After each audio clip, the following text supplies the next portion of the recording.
Hello there, 6 o'clock on the dot. It's Tuesday, 28th of November, and you're tuned in to Breakfast here on GB News with Eamonn, Holmes and Isabel Webster. And here's what's leading the news this morning.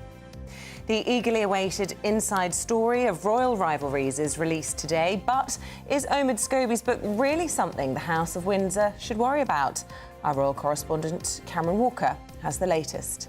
Yes, two alleged royal racists, a character assassination of the Princess of Wales, and Harry and Meghan painted as innocent victims. But should we believe everything we read? Join us shortly. Well, we mightn't believe it. It's a good read, isn't it? Another 11 Israeli hostages, including 3-year-old twins, have been freed by Hamas as the ceasefire is extended for 2 days. Is Nigel Farage being silenced in the jungle? Our reporter Ben Leo has the latest from Australia. That's right, join me live down under where I've got exclusive bombshell information about ITV potentially censoring Nigel Farage. Aidan McGee with your sport on this Tuesday morning. Good morning, Aidan. Yes, good morning. In the Premier League, it was another night of farcical VAR decisions that overshadowed Fulham's win over Wolves at Craven Cottage. And in the Champions League, it's make or break for Newcastle United in Paris. OK. And getting a bit chilly again, but nothing to what it's going to be like come Thursday, because snow? It could be snow. Where, be on the way. Where you are. Let's find out the details. Alex Deakin has your forecast. A chilly one out there today, another frost coming in overnight tonight. And later this week, the possibility of a little bit of snow. Join me later for a full forecast. And please do get in touch with us via email, or you can tweet as well. In the shops today, there's a massive picture expose of me in Hello magazine today, which you'll all want to see. Oh, you're here as well. Sorry, there it is. Oh, it's like that. Right. There it is. Yeah, it's all about the telly duo, you know. So there it is. Isabel and I, as we celebrate 2 years together here on GB News Breakfast. So yes, flown read all by, about hasn't it? Read all about it, out today, and we'll show you some more with pics maybe a little bit later on. So get in touch.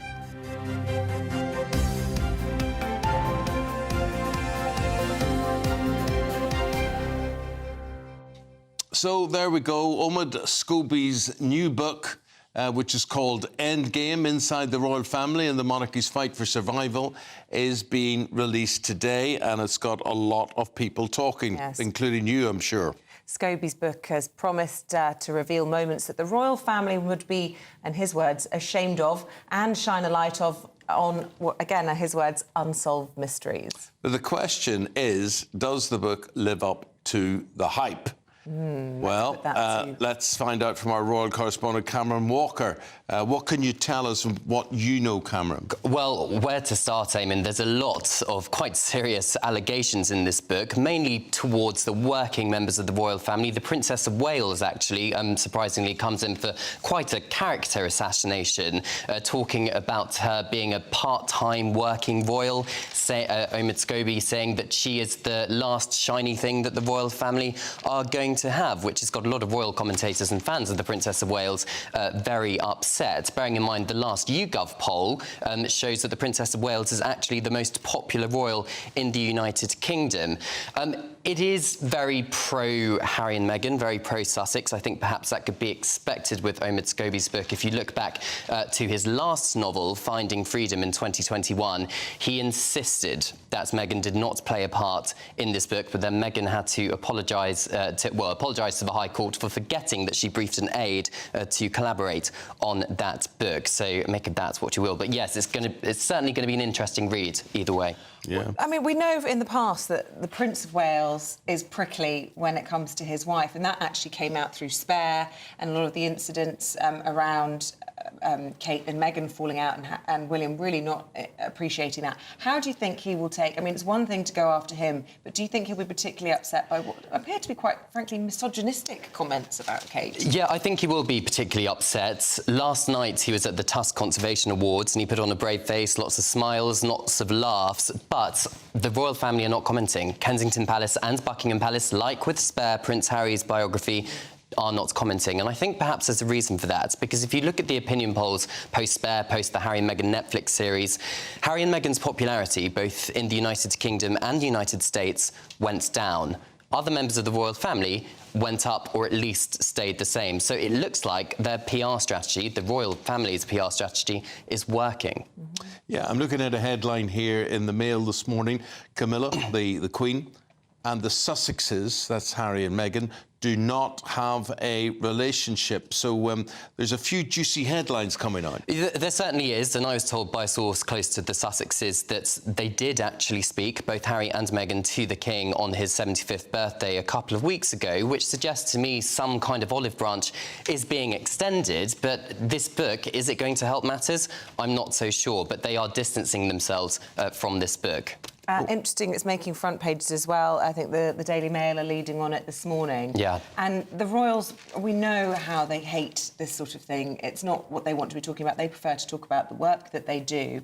Is there a sense from Eamonn Scobie, perhaps, that he is ostracised career-wise for himself? Everyone in the royal family, any sort of royal opportunities as a reporter, it's almost like he's just dynamiting everything he can because he's got nothing else. Well, I think it's fair to say that he's certainly perhaps closer now to the Sussexes spokespeople as opposed to the royal families.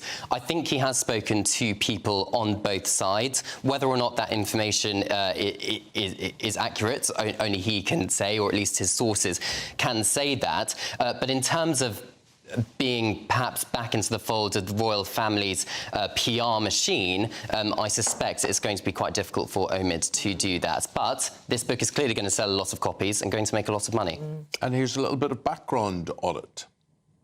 You know who made those comments about Archie's skin colour? I do know who made the comments about Archie's skin colour. The names were mentioned in letters between Meghan and Charles that were exchanged sometime after the Oprah interview. We know from sources that Charles was horrified that that's how Meghan felt those conversations were, and that he wanted to, sort of as a representative of the family, have that conversation with her. And it's why I personally think that they have been able to move forward with some kind of line of communication afterwards, though they may not see eye to eye on it.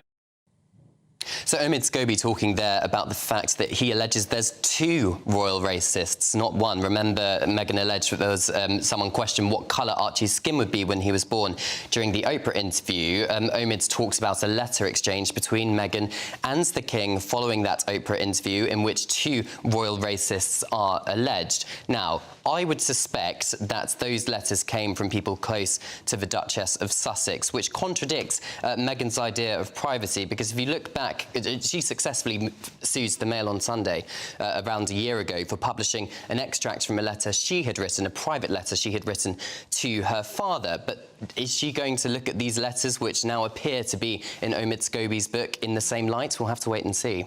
Well, tell me this. Do the royals in general, do they not send texts and emails like normal people? Are they on WhatsApp groups? Why is everything in a letter form? Who writes letters anymore? So King Charles does not have a mobile phone at all. Really? No, so he's still quite old-fashioned. I understand William and Catherine and the younger royals all have mobiles and use WhatsApp, etc. But no, the King is still writing letters and having actual phone conversations with people, Eamonn. Yeah, he likes tradition. See, I thought that the children, Archie and Lilibet, had sent a video wishing him happy birthday. I'd read somewhere. Yeah. How would you do that if you don't have a phone? Maybe. Well, he's got lots of aides who have mobile phones and emails who can show it to him, yes. Well, there we go. The plot thickens. Let us know, of course, at home what you think about all of this. We've been out and about asking you already some thoughts. Am I right in thinking we've got some thoughts on this coming from our viewers? Is that what you were trying to tell me, Cooper? We do. Fabulous. Let's take a listen to those. Harry and Meghan claim they left the UK to avoid publicity in public life. And then they use their newfound freedom to attack those closest to Harry, his own family. Their attacks are bordering on obsessive, and they clearly have no desire to endear themselves to the British public. Harry is digging a monumental hole if his new life one day implodes. I think it's perfectly fine for them to leave the royal family. It wasn't his fault that he was born into them. But what has been absolutely appalling and shocking is the way they behave towards their own family. I think what they should do now is get on with their own life Stop harassing their family. Stop releasing all this private information. Ahmed Scobie has a new book called Endgame, presumably the endgame of the monarchy. Come on, Ahmed. You're the bloke who wrote Find and Freedom for the Duke and Duchess of Sussex, and then you said you weren't friends with them. Well, that's strange. I think you're not only friends with Meghan, you're a mouthpiece. Ooh, right. Well, if that is a sign of things to come. The thing is, Cameron, who would buy the book? Who actually...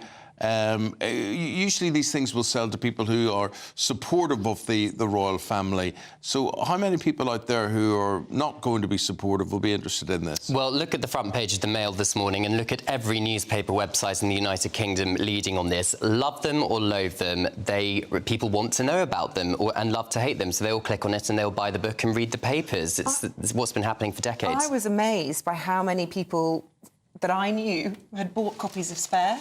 People that I wouldn't have thought would want to line the pockets of, a lot of people see as a traitor. And there you go. But there's lots of juicy gossip and little nuances behind the scenes you wouldn't necessarily know. Well, you keep licking your lips over that juicy gossip and dig out as much as you can when we speak to you again, my friend, OK? Cameron Walker, thank you very much indeed. The time, 11 minutes past 6 o'clock, the latest on the Israeli ceasefire on. Yes, 11 more hostages have been released by Hamas overnight and have safely arrived into Israel. And this comes just hours before the 4-day truce between Israel and Hamas was due to expire. Both sides have now agreed to a 2-day extension. Amongst the 11 released last night, Sharon Aloni Kuoni and her 3-year-old twin daughters Emma and Yuli. Sharon's husband David and his brother are still believed to be held captive. For many families of those kidnapped on October the 7th, the painful wait is far from over. Well, let's get the latest from Charlie Peters, who's at the wall for us this morning. So last night, 11 hostages released, 9 of them children, 2 mothers, many of those children siblings. And that is a significant step forward because in the previous hostages releases, we have seen siblings split up, reportedly a red line, according to the Israeli side, most of them young girls. And now the Hamas terrorists will be looking to see how they can extend this truce into the second agreed day. Who will come next? What will be the next list of 10 hostages that they put forward in exchange for 30 Palestinians? As they move forward into that discussion, though, they are looking to see which high-value hostages they can push forward. There are reportedly 5 Israeli female soldiers that Hamas are considering for the release, and they are desperate to consider the continuation of that truce as it allows them to extend their defences.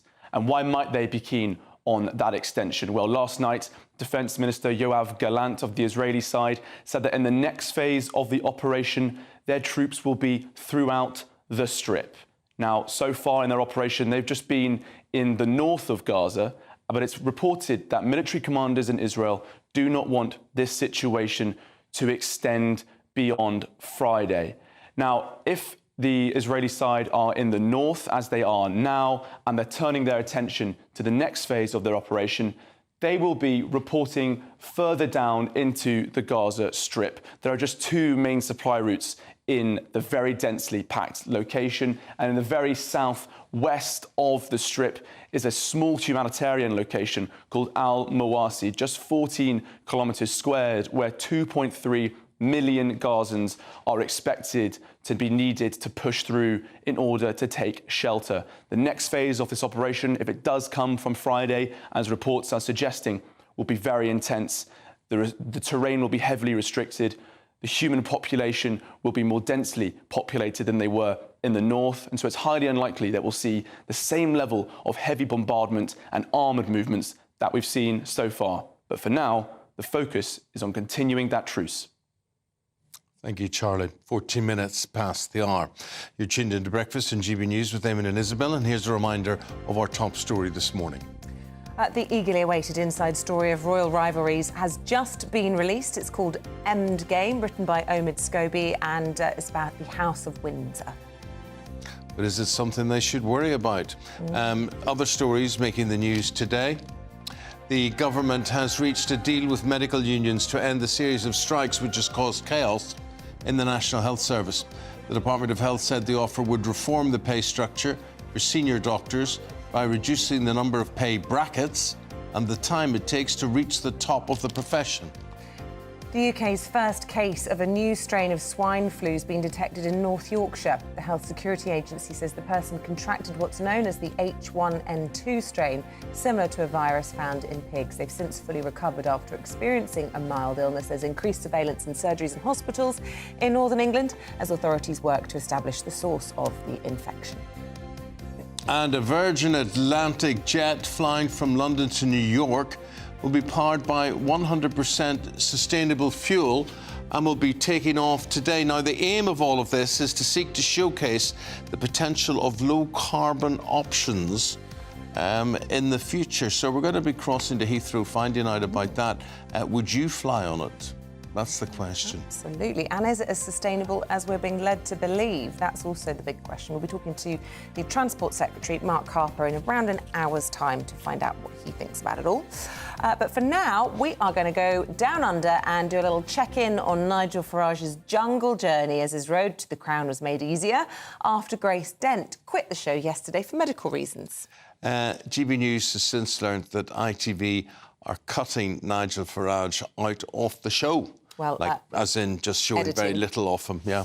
Well, let's speak to our reporter who's in Australia for us, Ben Leo. What's the alleged bombshell that you have for us? Hi, good morning, guys, from sunny Down Under. Yeah, a really interesting revelation over the past couple of days. If you'd wondered why Nigel Farage in last night's episode had all of but 60 seconds of airtime, it may be to do with something I found out. A couple of days back, Farage was having quite an interesting conversation with his campmates about good friend and political ally Donald Trump. He was talking about their friendship, how he helped him on the campaign trail, and what a good guy he was. ITV and I'm a Celebrity haven't broadcast that conversation. Why? Who knows? They're yet to get back to me and explain themselves, but it certainly plays into these growing rumours and theories that they're starving Farage deliberately of airtime because lefty producers on the show don't agree with his politics.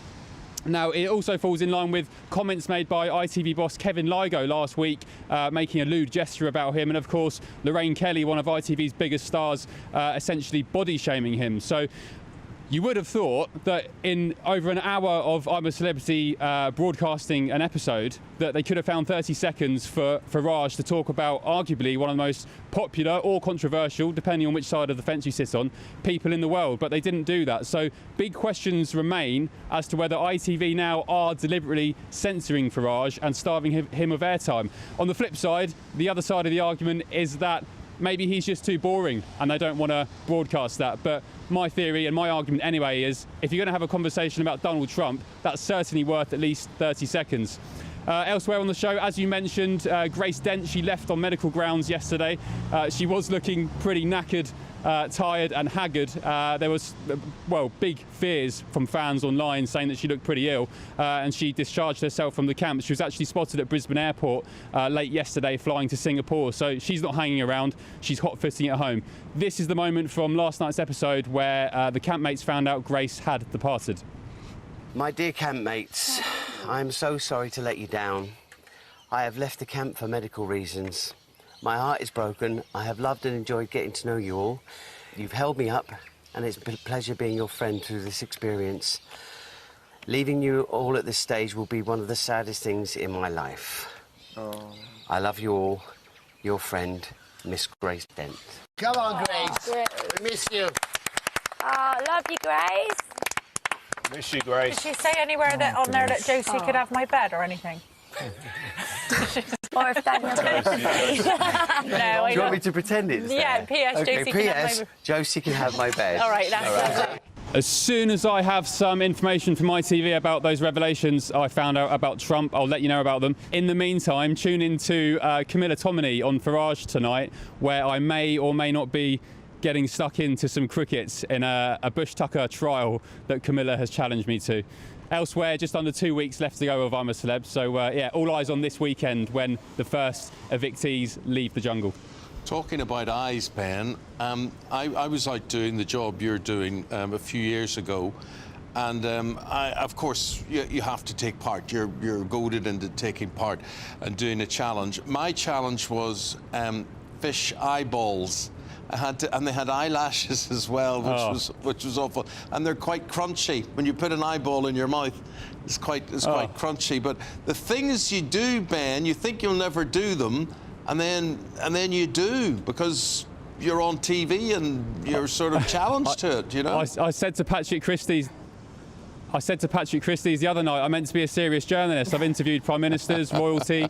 I saved a baby from Afghanistan during the airport bombing. I know I'm potentially going to eat these things tonight, but yeah, there we go. Have you actually lifted Such the lid on that packet of crickets? Because I suggest, just for us, I don't want to preview too much Camilla's Bush Tucker trial, but just have a whiff of it, because the smell is, you know, it's quite something. Just give it a little whiff for us. You probably haven't got any the problem is, spare hands. Isabel, I can't because come on. Well, that and they're live. They're live crickets, so they're going to jump out. I mean, I could do the trial now if you want, but.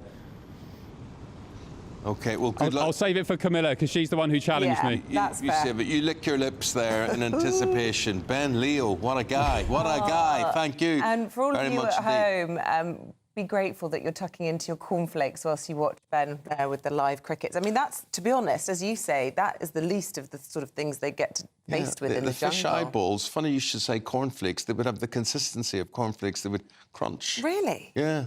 What was the smell like? Fishy. Oh. See, I thought, because they do rotten eggs quite often, that wouldn't work for me. But then all the genitalia, chewy genitalia. No, thank you. Imagine putting that in your mouth.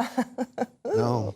I'd rather not. Awful. On that note, it's going to get really chilly this week. Talk of snow perhaps on Thursday, but lots of frosts. Does that mean a white before Christmas, then. practically? Probably not. We'll get it done. We'll do it all wrong, and it'll probably be sunny on Christmas Day. But let's get all the details. Alex Deakin knows much more than me. Good morning, I'm Alex Deakin. This is your latest weather update from the Met Office for GB News. Plenty of frosty mornings and sunny days for the rest of this week, but there is the potential for a little bit of snow as well. We could well see some snow later today across northeast Scotland. The showers coming in here turning increasingly to sleet and snow, even to lower levels. The odd rain shower scattered about elsewhere, some grazing the west coast of Wales. The odd one over the Midlands this morning pushing south. But for many, it's a dry and a bright day out there with sunny spells. Wind's a bit lighter than yesterday as well, but it still feels pretty cold across the north, 4 or 5 Celsius here, and a brisk wind blowing down these North Sea coasts, which will bring more and more showers in through this evening and overnight, and they will again have some sleet and snow mixed in for northeast Scotland, but also southeast Scotland, northeast England could see a few snow showers through the night, and it may well turn quite icy as temperatures fall down below freezing. A fairly extensive frost then to start Wednesday. Again, most of us will just have a fine day. Any early morning fog should clear away, as it will do this morning. But we'll continue with the risk of showers coming into eastern England and northern Scotland. And again, some sleet and snow likely to be mixed in with those. For many, though, it's another dry, fine day tomorrow, but if anything, a touch colder. Temperatures only 3 or 4 across the north, maybe 7 to 9 across the southwest. It stays cold through this week, and there is the possibility, that's all it is at this stage, of a bit of snow from these weather fronts in the south. Thank you, Alex. Appreciate that. Still to come this morning, we've got the sport and we've got VAR, and it's called More VAR Madness. In fact, it's making front page headlines on the Sun I this have a morning. theory on all of this, but I'll let you know in the sport in a moment. Oh, can't wait.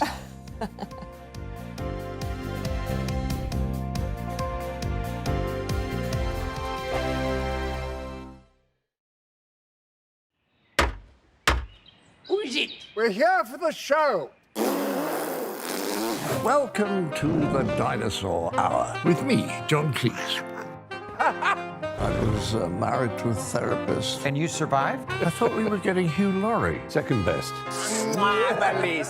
You interviewed Saddam Hussein. What's that like? I was terrified. I'm playing strip poker with these three. Oh! No, thank you. My CDs need to be put in alphabetical order. Are you going to be problematic again? The Dinosaur Hour. Sundays on GB News. Tired of the usual focus-tested, pre-prepared Westminster runaround? Well, so am I. So you want higher taxes? Is your department to blame for this? Are you rethinking this policy? Every Sunday at 9:30, I'll be sitting down with those in power to get the truth about the issues affecting you. Let's be honest, we've known about the cost pressures of this project for years, not months. That's the Camilla Tominey Show, a politics show with personality. On GB News, the People's Channel, Britain's news channel. I think the most exciting bit for me is talking to people. People who I think are ignored often by the major news channels. We're going to give news they want to hear. There's a voice there that needs to be heard. I think there's a chance here for a diversity of opinion to be expressed, which you don't find elsewhere. It's really exciting. We don't hold back. We're free to say how decisions that are taken here affect us all around the country. Only on GB News, the People's Channel, Britain's news channel.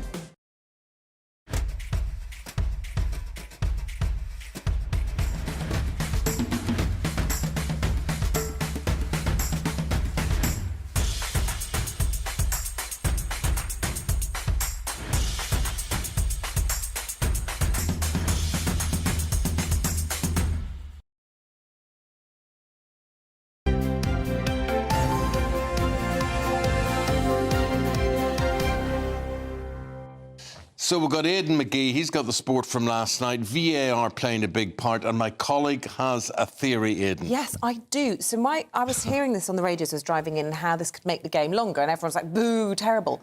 But surely that leads to more adverts, which leads to more revenue, which leads to wealthier players in the game, and indeed clubs and all the rest of it. So do you think that could be the reason?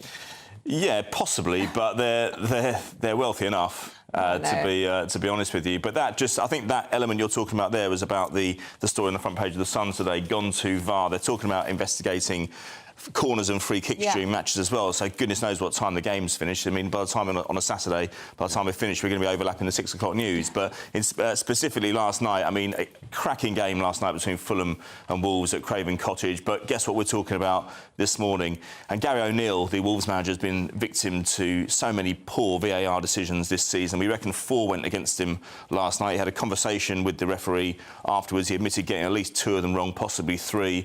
And there was an instance as well with the final penalty in added time, Eamonn, where his decision was actually overturned, even though it was deemed to be right in the first place. It was a real farce. And again, 3 points lost by Wolves. He's calculated, O'Neill, that he's lost 7 points this season to poor VAR officiating.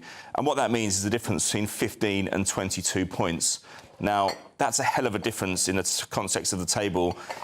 When you consider as well that a manager's trying to build a reputation, he's a new manager, it's only his second job. And he also said afterwards, quite pointedly, he said, maybe I should just, instead of being quite cerebral about this and just sucking it up, maybe I should be a little bit more like Jurgen Klopp. Maybe I should be a bit more like Pep Guardiola and scream a bit more and shout a bit more. Maybe I might get a little bit more contrition from officials, and maybe I might get the benefit of a few decisions. And it ruined his entire evening. I have to say, having analysed all 4 decisions myself, and it was a cracking game, it really was, I would say that he was hard done by on all 4 of them. You just wonder how that can possibly be. The technology is in front of these referees. It's either right or wrong. Offside, onside, penalty, not penalty, whatever. I just find it really, really difficult that the consistency just is not there. It's too subjective, though. I mean, this isn't new technology, Eamonn. I went there myself 4 years ago and was shown how to use it. It's just video recording equipment that could have been used 30 years ago. There's no new technology. There's nothing that's been introduced that can make things easier. But it's still a new, 3 or 4 pairs of eyes on it. And that also creates problems with subjectivity, because 3 people might think it's one way, another one might think it's completely another. They're even thinking of, I mean, there's a story knocking around last week that they were getting pilots in to actually show them how the referee has to cope with 4 different voices in his ear. So that makes it even more farcical. Why, for instance, is there not this confusion with tennis?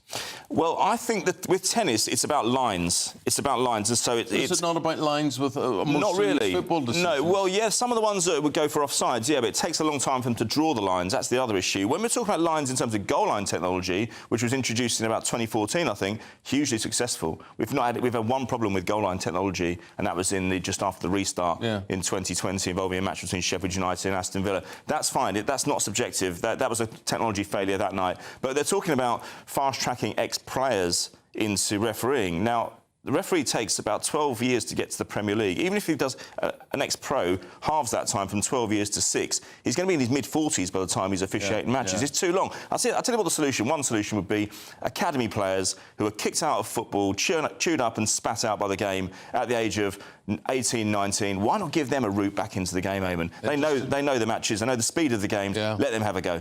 I tell you what I don't care less about. Time added on at the end. I've never come away from a football game and said, oh, well, we were robbed because they wasted time. I just see that as part of the game, part of the gamesmanship that goes on. If you can eat up the time, eat it up. That's fine. I don't want another 12 minutes on the end of my game. Exactly. There's no evidence either that it's making players think twice about wasting time. They know that it's still beneficial doing it because not every stoppage is going to be calculated at the end. And again, it's too subjective. There's nobody in the crowd. There's nobody in the stands or elsewhere remotely making these calculations. And I know that even if the game goes on for 12 minutes at the end, well, you just suck it up, don't you? OK, a couple of stories. Looking ahead to tonight, Champions League action again tonight. Newcastle are in Paris. Make or break tonight, and the fear of failure is what's driving Eddie Howe, because I think that there's a little bit of pressure on him. They've got 10 injuries. They had a fantastic win earlier in the campaign against PSG. They've got to repeat that tonight in Paris. The first time they've been in the Champions League, I think it is since about 2003. It's a chance to get through to the next round, but they have to at least avoid defeat tonight to take it into the final round of games. I think they underestimated Borussia Dortmund,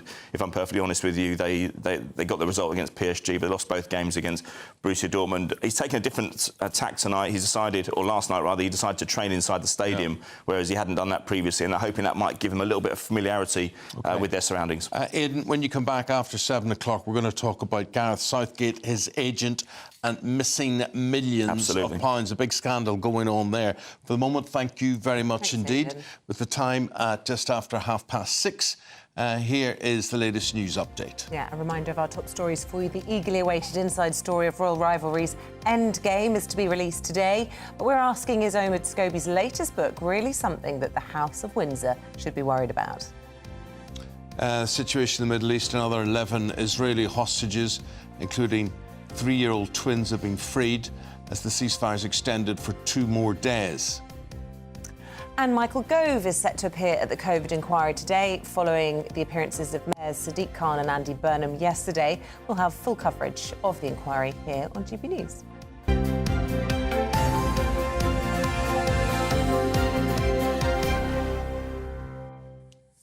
Well, still to come this morning, a groundbreaking new cancer plan that could see 20,000 lives every year extended by 2040.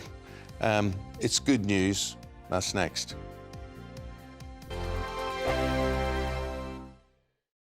I'm Michelle Dewberry, and I'm not here to tell you what to think. I'd much rather hear what you have to say. So, send in your opinions to gbviews@gbnews.com. Keep them clean, and you never know, I might read them out. With my panel here on Jubes & Co, we debate, we get stuck into the issues of the day on a show where all views are welcome, especially yours. GB News, the People's Channel, Britain's news channel. Big news, big debates, big opinion. Patrick Christie's Tonight is the week's biggest show. Every weekday, 9 to 11 p.m, we've got the inside track on the day's top stories. There'll be sharp takes you won't get anywhere else. We will set the news agenda, not just follow it, and I want to bring you along for the ride. Whatever it is, we'll have our finger on the pulse. It's news, but it's this close to entertainment.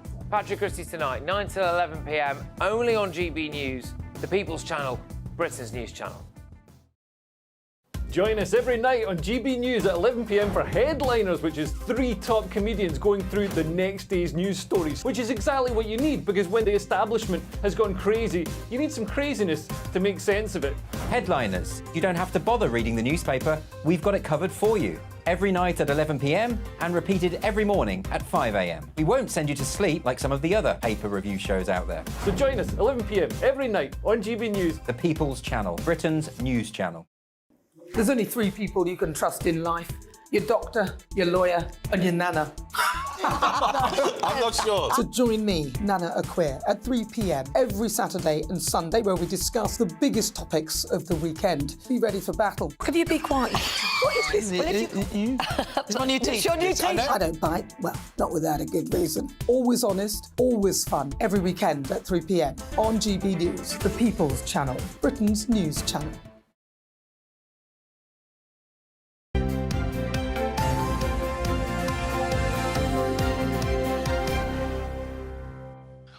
Well, we've got Freddie Gray and we've got Scarlett Maguire in the studio, and if we can drag them away from reading Hello Magazine and drooling over our photo shoot in it, they will bring you up to date with what's happening in the world of headlines. We do. Freddie, we're starting and we're leading today with this Omid Scobie book, Poisonous, the Daily Mail calls it. Yes, I think there's no surprise that the Daily Mail finds it poisonous. Omid Scobie is, of course, the Harry and Meghan whisperer, as everyone knows, and I think Endgame is a suitable title for this book, because even though, to give him credit, he spotted a gap in the royal reporting market, which is that no one really is the Harry and Meghan, a whisperer or source, and he's done very well out of it, and this book will probably do quite well. But it's another case of, I mean, what is new here? Everything. More nastiness. Just more nastiness. And particularly at Kate. Particularly Kate, yes. Keen Katie was apparently her nickname, which doesn't actually sound that nasty. Well, that was the least of the insults. But I think, yes, clearly William and Harry dislike each other now quite intensely. Meghan has always disliked Kate. That's been going on for a long time. But we all sort of knew this, and I suppose the interest is titillation, that they do actually hate each other. But as far as I can see, this is the... If you think about it, it's sort of the Netflix series was a big bang. Spare was probably the biggest bang of scandal and outrage and interest. This, to me, is fairly thin and... It's thin, but what's sad about it is we got the impression that perhaps things were mending. And every time there's any chance, just from a family perspective, Scarlett, I actually look at it from a parent's point of view and think, well, that scuppered chances of, father and son building... I completely agree. And I mean, all the way through, when people have said that Charles should sort of cut them loose, I'm with you, is that Harry's his son. I mean, the problem is, of course, the book was written however many months ago. It's taken ages to come out. And in the meantime, there were some olive branches, like the 75th birthday. I just think... I think it's mad. I also think, actually, anybody who's advising the Sussexes on their PR should be sacked. I mean, I could tell them what to do. That's shut up, do something, don't live such a rich life. And actually, if you, try getting back, I mean, this is just madness. And it just, it's just awful. I mean, but the other thing I don't understand, I mean, I know it sells newspapers, but the best thing you can do with them is ignore them. And nobody does. It's rubberneck. It's kind of like watching a car crash in slow motion. You can't help but look. Yes. You can't help yourself, even if you don't want to. And I think when you have such a poisonous couple, it's always interesting to try and figure out who is the more poisonous, because I think a lot of people have been tempted to see Meghan as a sort of outsider, and she obviously is quite a Machiavellian operator in many ways. But then Harry himself is paranoid, always obsessed with briefings against him, and thinks that, things that he's, as we found out in the media trials, things that he himself briefed out, he then thought were briefings against him. But I think he suffers from the Windsor problem of amazing self-pity. Yes. I mean, his dad has it, he has it. We don't know about William, but I mean, it is that thing of oh, poor me, my life is so terrible. I mean, actually, Harry, get a life. I'm really bored of this stuff. OK. Scarlett, let's talk about the Middle Eastern situation, Gaza, and where we are with the hostage situation. So, hostages have been let go. Basically, at the moment, one Israeli hostage is worth 3 Palestinian prisoners. And that's been agreed, and there's a ceasefire while this goes on. However, we are now getting down to the tougher ones, and an Israeli soldier and possibly an Israeli man is thought to be worth an awful lot more. In the meantime, the Israeli Defence Force are saying, we want to get back to work, we want to do it. And the world looks on at these, in the middle of all of this, Hamas and the IDF are 2 million Palestinians in southern Gaza who've got nowhere to go. I mean, you know, it is just terrible. And they are the pawns of both Hamas and the Israelis. Yeah, I think, I mean, you know, when you see these hostage release videos, they do pull at the heartstrings, and they're very, you know, emotive. But then you do have to consider the fundamentals, which is that they were hostages. They've not been released out of a sort of act of mercy. They've been released as leverage in a violent conflict. And the fundamentals of the violent conflict have not changed. Israel is determined to destroy Hamas. They are saying they will go back to it as soon as the ceasefire is over. And as soon as the hostage leverage situation is gone, then we're back to violence. I do think Qatar and Egypt have played a very important role in releasing these hostages, and both those countries have been criticised a lot for kind of, you know, sponsoring terror, not really caring about the Palestinians, etc. I think in this case, you have to acknowledge that they have been the people who are willing to talk to both sides, who are willing to get these children free. And it's an awful business that is not going to stop just because Hamas has shown a tiny bit of humanity by releasing the odd child. Also complicated by the suggestion that I think something like 20 or so Israeli hostages could be being held by other groups within Gaza. Including a baby. Including a baby. So that complicates things. You know, Hamas might be saying, we're tired, we've had enough, we're ready to negotiate. But actually, could these other groups be even more hard line? And where does that leave the conflict, as you say, the wider conflict, what that means for long-term, any chance of this lasting beyond just a few days? I felt hopeful the last few days, genuine, you know, when you're sort of driving along or wandering along, you actually think, thank goodness this isn't happening as we speak, these awful, relentless bombardments. I've been pleased, but I'm dreading the moment we're reporting it resumes again. Oh, I mean, it's terrible, but also, I mean, one absolutely understands the Israeli fear and the Israeli rage. But when they say we're going to destroy Hamas, and you know that the people who run Hamas live in Qatar, and that Hamas is, I mean, it's more than just, I mean, there's that thing, and then it's more than a bunch of people. I mean, what is really, really worrying is it's the seeds of hatred are being sown in both places, right? I mean, it's, you know, it's not just one. Well, it also, I mean, the Israeli view of this is complicated because the October 7th attacks were initially portrayed as this incredibly sophisticated attack by Hamas. But actually, the more we learn about it, the more it seems that they just couldn't believe how much they were getting over. They wouldn't believe how easy they were finding the attack. And the other groups were joining in on that day. And that's where the criminal gangs came in, and that's where Islamic Jihad came in.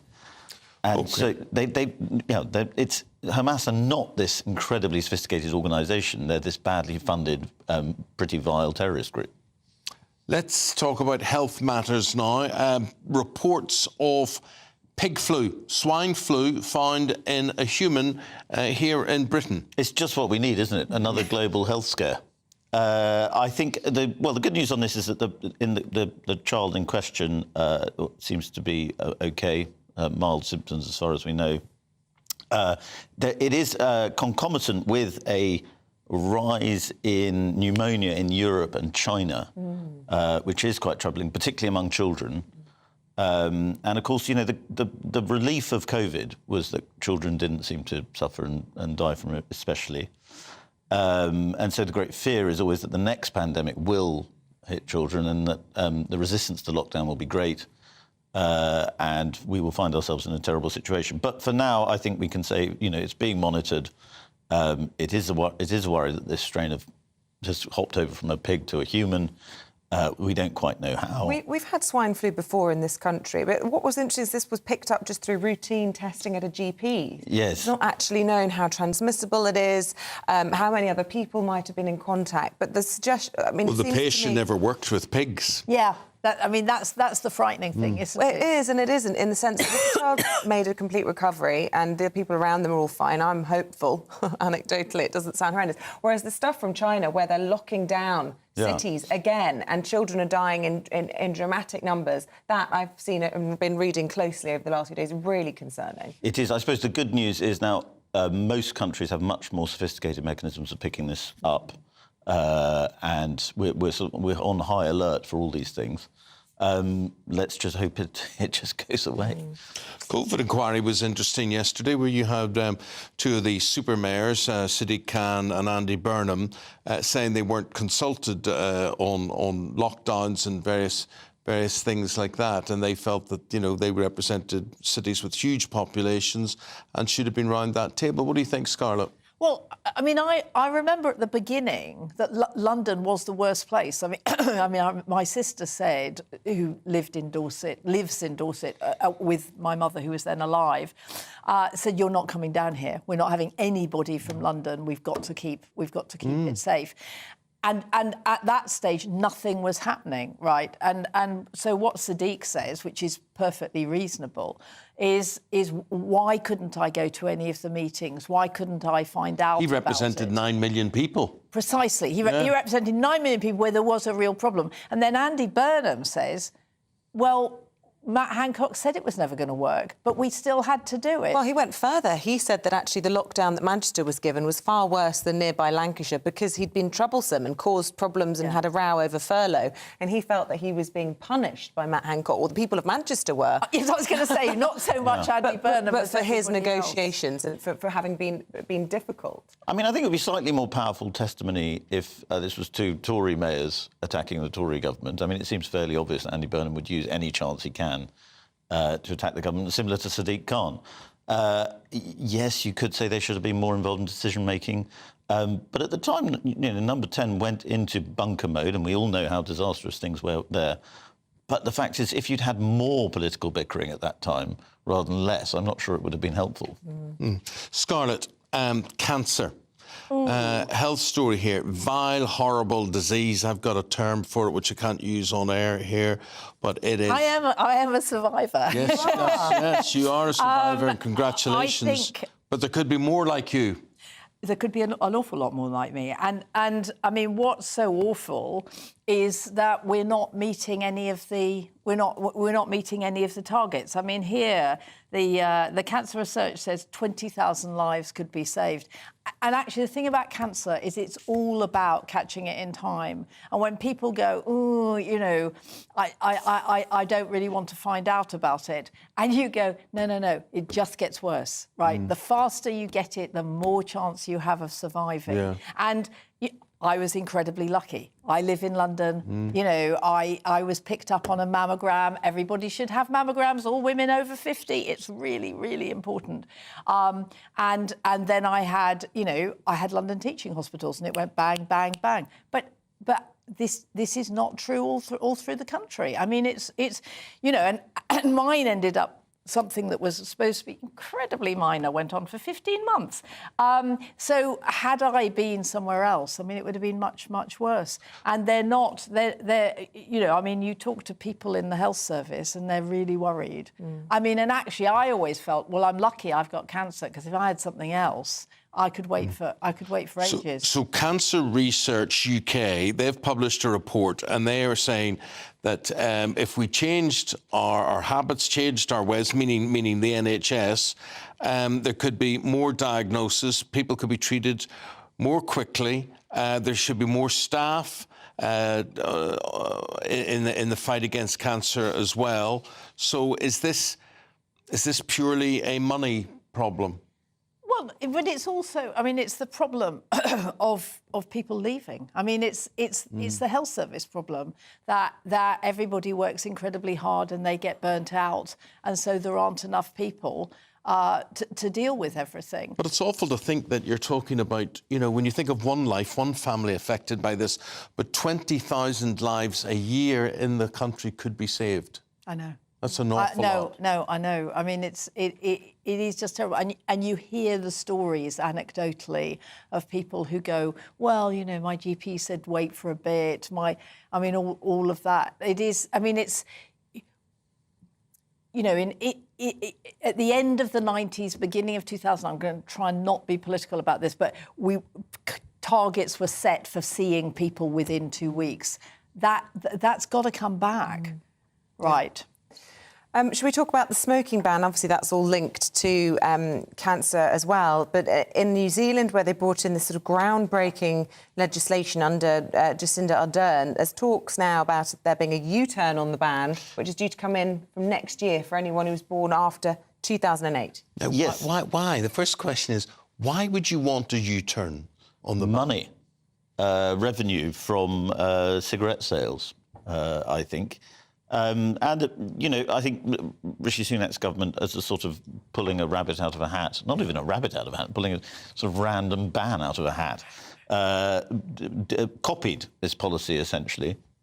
I suppose the interesting question now is, will we, like New Zealand, say, actually, no, we're not going to do that? And I do think, you know, it makes sense as a sort of politically convenient way to ban smoking.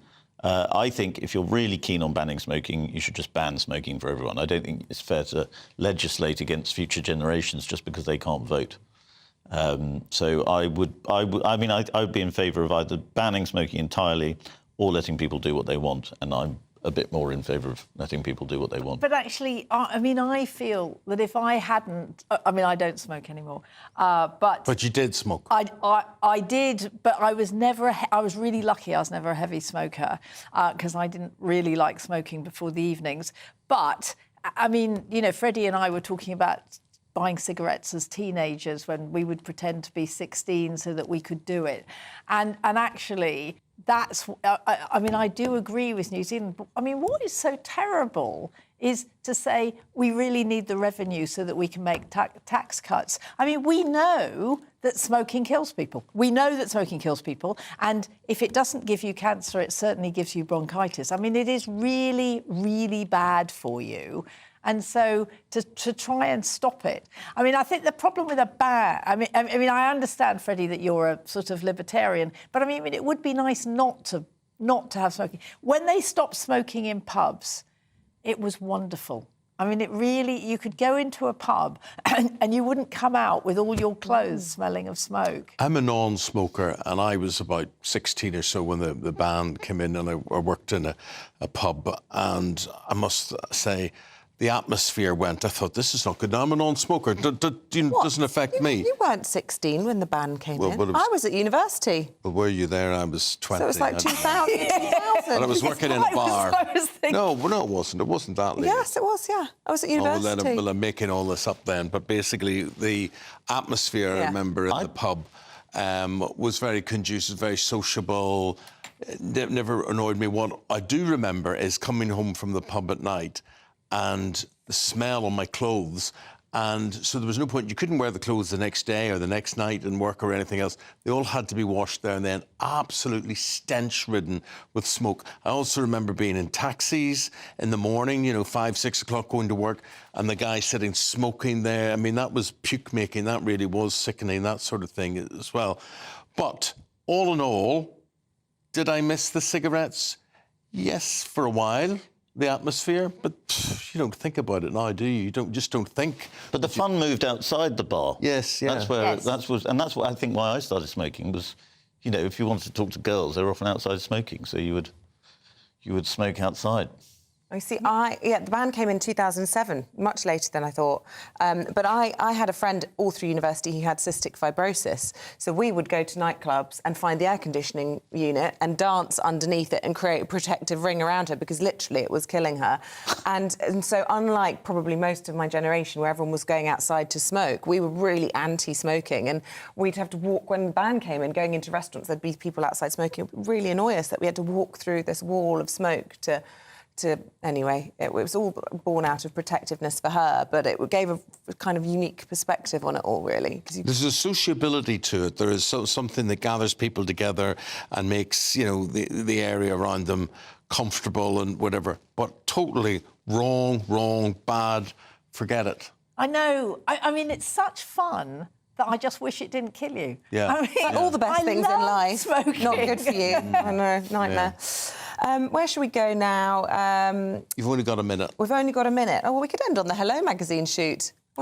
Yes. It's a huge story. I don't like talking about these pictures of me. Well, to be honest, I them just out read this again. quote, which I hadn't seen, genuinely hadn't seen, because I'd only read the online article, and I actually think it's the nicest thing anyone's ever said. It's women like her and Ruth, who's talking about me, who've made Britain great. They're like the land girls during the war. In a storm, I'd want Isabel in my tent.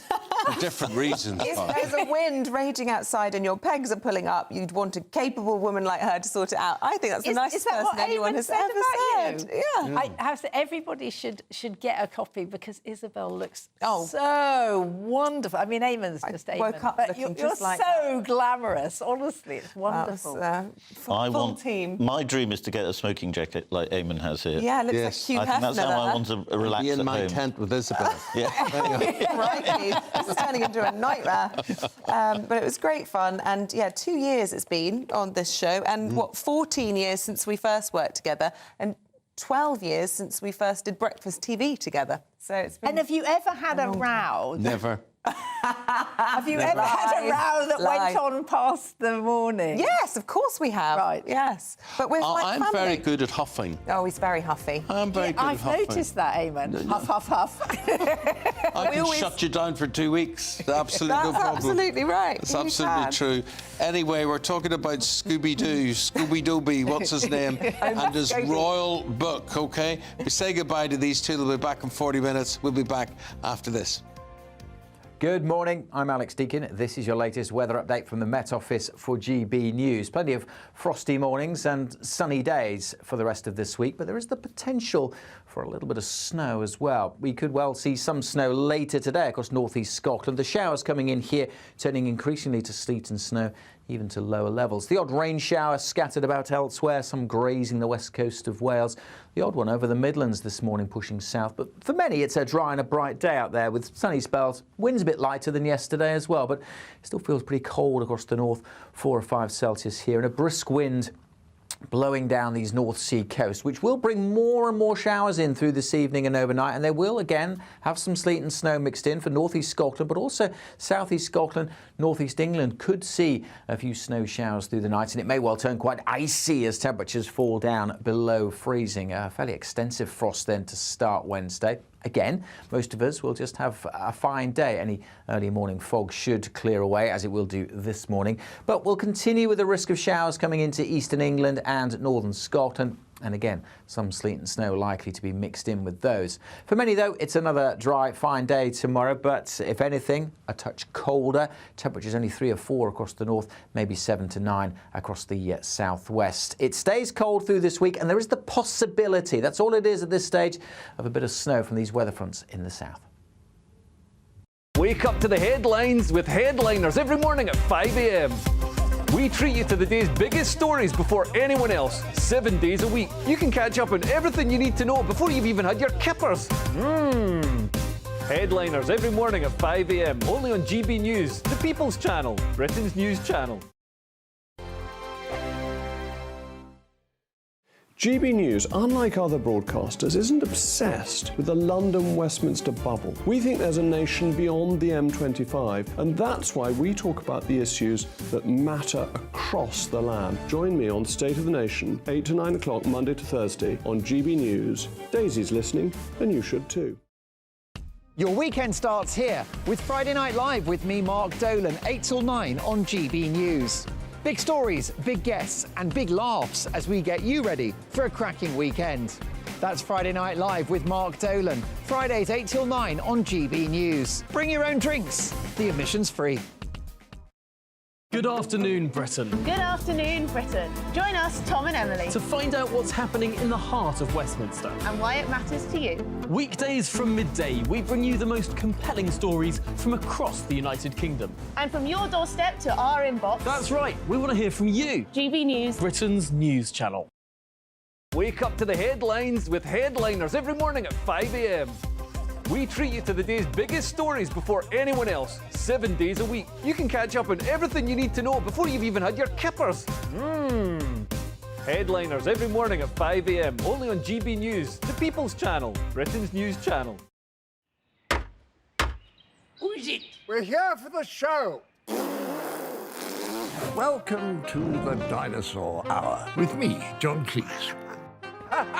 I was married to a therapist. And you survived? I thought we were getting Hugh Laurie. Second best. You interviewed Saddam Hussein. What's that like? I was terrified. I'm playing strip poker with these three. No, thank you. My CDs need to be put in alphabetical order. Are you going to be problematic again? The Dinosaur Hour. Sundays on GB News.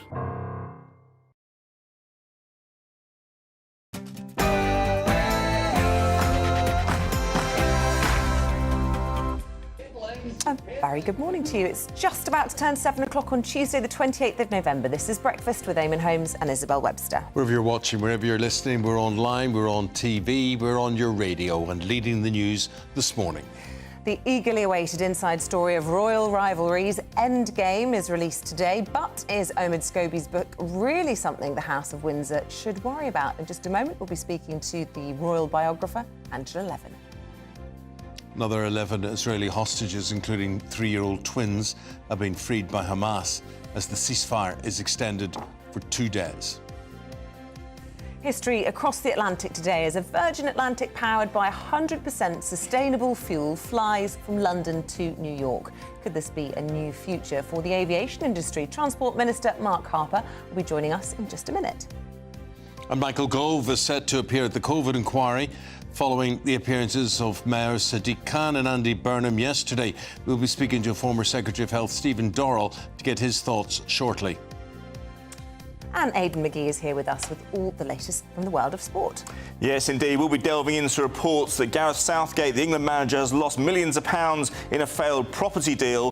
And in the Champions League, it's make or break for Newcastle United in Paris. When you say millions, lost millions, how many millions? It depends, because we're not actually sure of the breakdown, but the overall pot is worth about 25 million, but it doesn't just involve him. I'll explain all the other people involved just a short time from now. Good man, Aidan. Thank you very much indeed. It's going to get chillier this week. Let's go to Alex Deakin for the weather. A chilly one out there today, another frost coming in overnight tonight. And later this week, the possibility of a little bit of snow. Join me later for a full forecast. And lots of you have been sending in your views this morning on Omid Scobie. You can guess which way they went. Keep them coming in and we'll read a selection of those just as soon as we can. gbviews@gbnews.com, or you can tweet us at gbnews.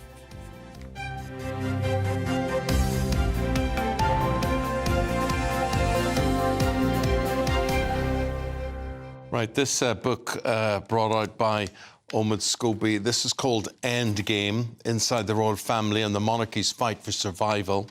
So it comes out today, and he promised the book would reveal moments the royal family should be ashamed of and shine a light on unsolved mysteries. But the question on everyone's lips is whether or not the book lives up to all the hype. Well, we're joined by the royal biographer and broadcaster Angela Levin, and I believe the book has already been released down under, and you can also read it on Kindle, and it's coming out here in the UK at 9 a.m. Yes. Being able to have a little glance at it. I've seen lots of parts of it because it was translated in Paris, and so I've picked up loads of different things.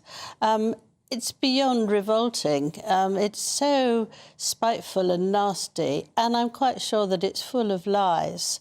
I mean, I can tell you a few straight away if you like. Absolutely, please. Yes, or twisting, nasty twists of stories. They complained that coming on the day after the Queen died, when the four, William, Catherine and Harry and Meghan, went to see the flowers that had been planted by Windsor Castle, And they've moaned enormously that on the car going there, they didn't say a word to them, you see. And now, if actually you look at the truth, it was that they discovered that Meghan had ordered her own cameramen to come. They thought that was a very bad deal. They went round. She kept them waiting an hour and a quarter while she chose what to wear. And then they went in an under 2-minute drive. So they were very upset because the Queen was dead. Now, is that a big deal? Is that something to go over several pages?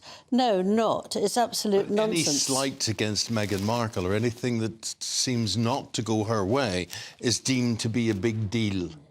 Yes, well, but that's why this whole book has come about. I mean, you can feel her knocking at Catherine, who is absolutely wonderful princess and marvellous in the royal family.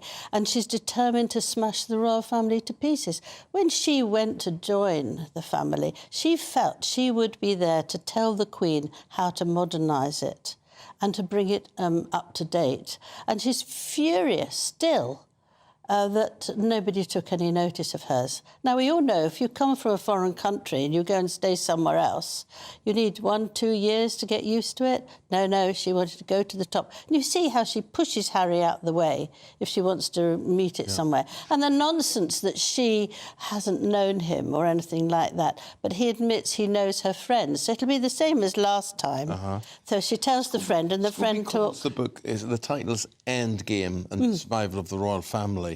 How ominous is that? I mean, how close do you feel it is to the end game of the royal family? I don't think people in this country, by and large, look and say, well, that's them finished. After Charles, that's that. There's nothing else going to happen. I think it's his end game, actually. I think people will hate having anything to do with him. Certainly the royal family don't. It's also a lie that he said he's been with, you know, very close and people who work for the royal family. But I've done 2 biographies where I've been, you know, you have to really be nice to them. You have to wait. They're very cautious.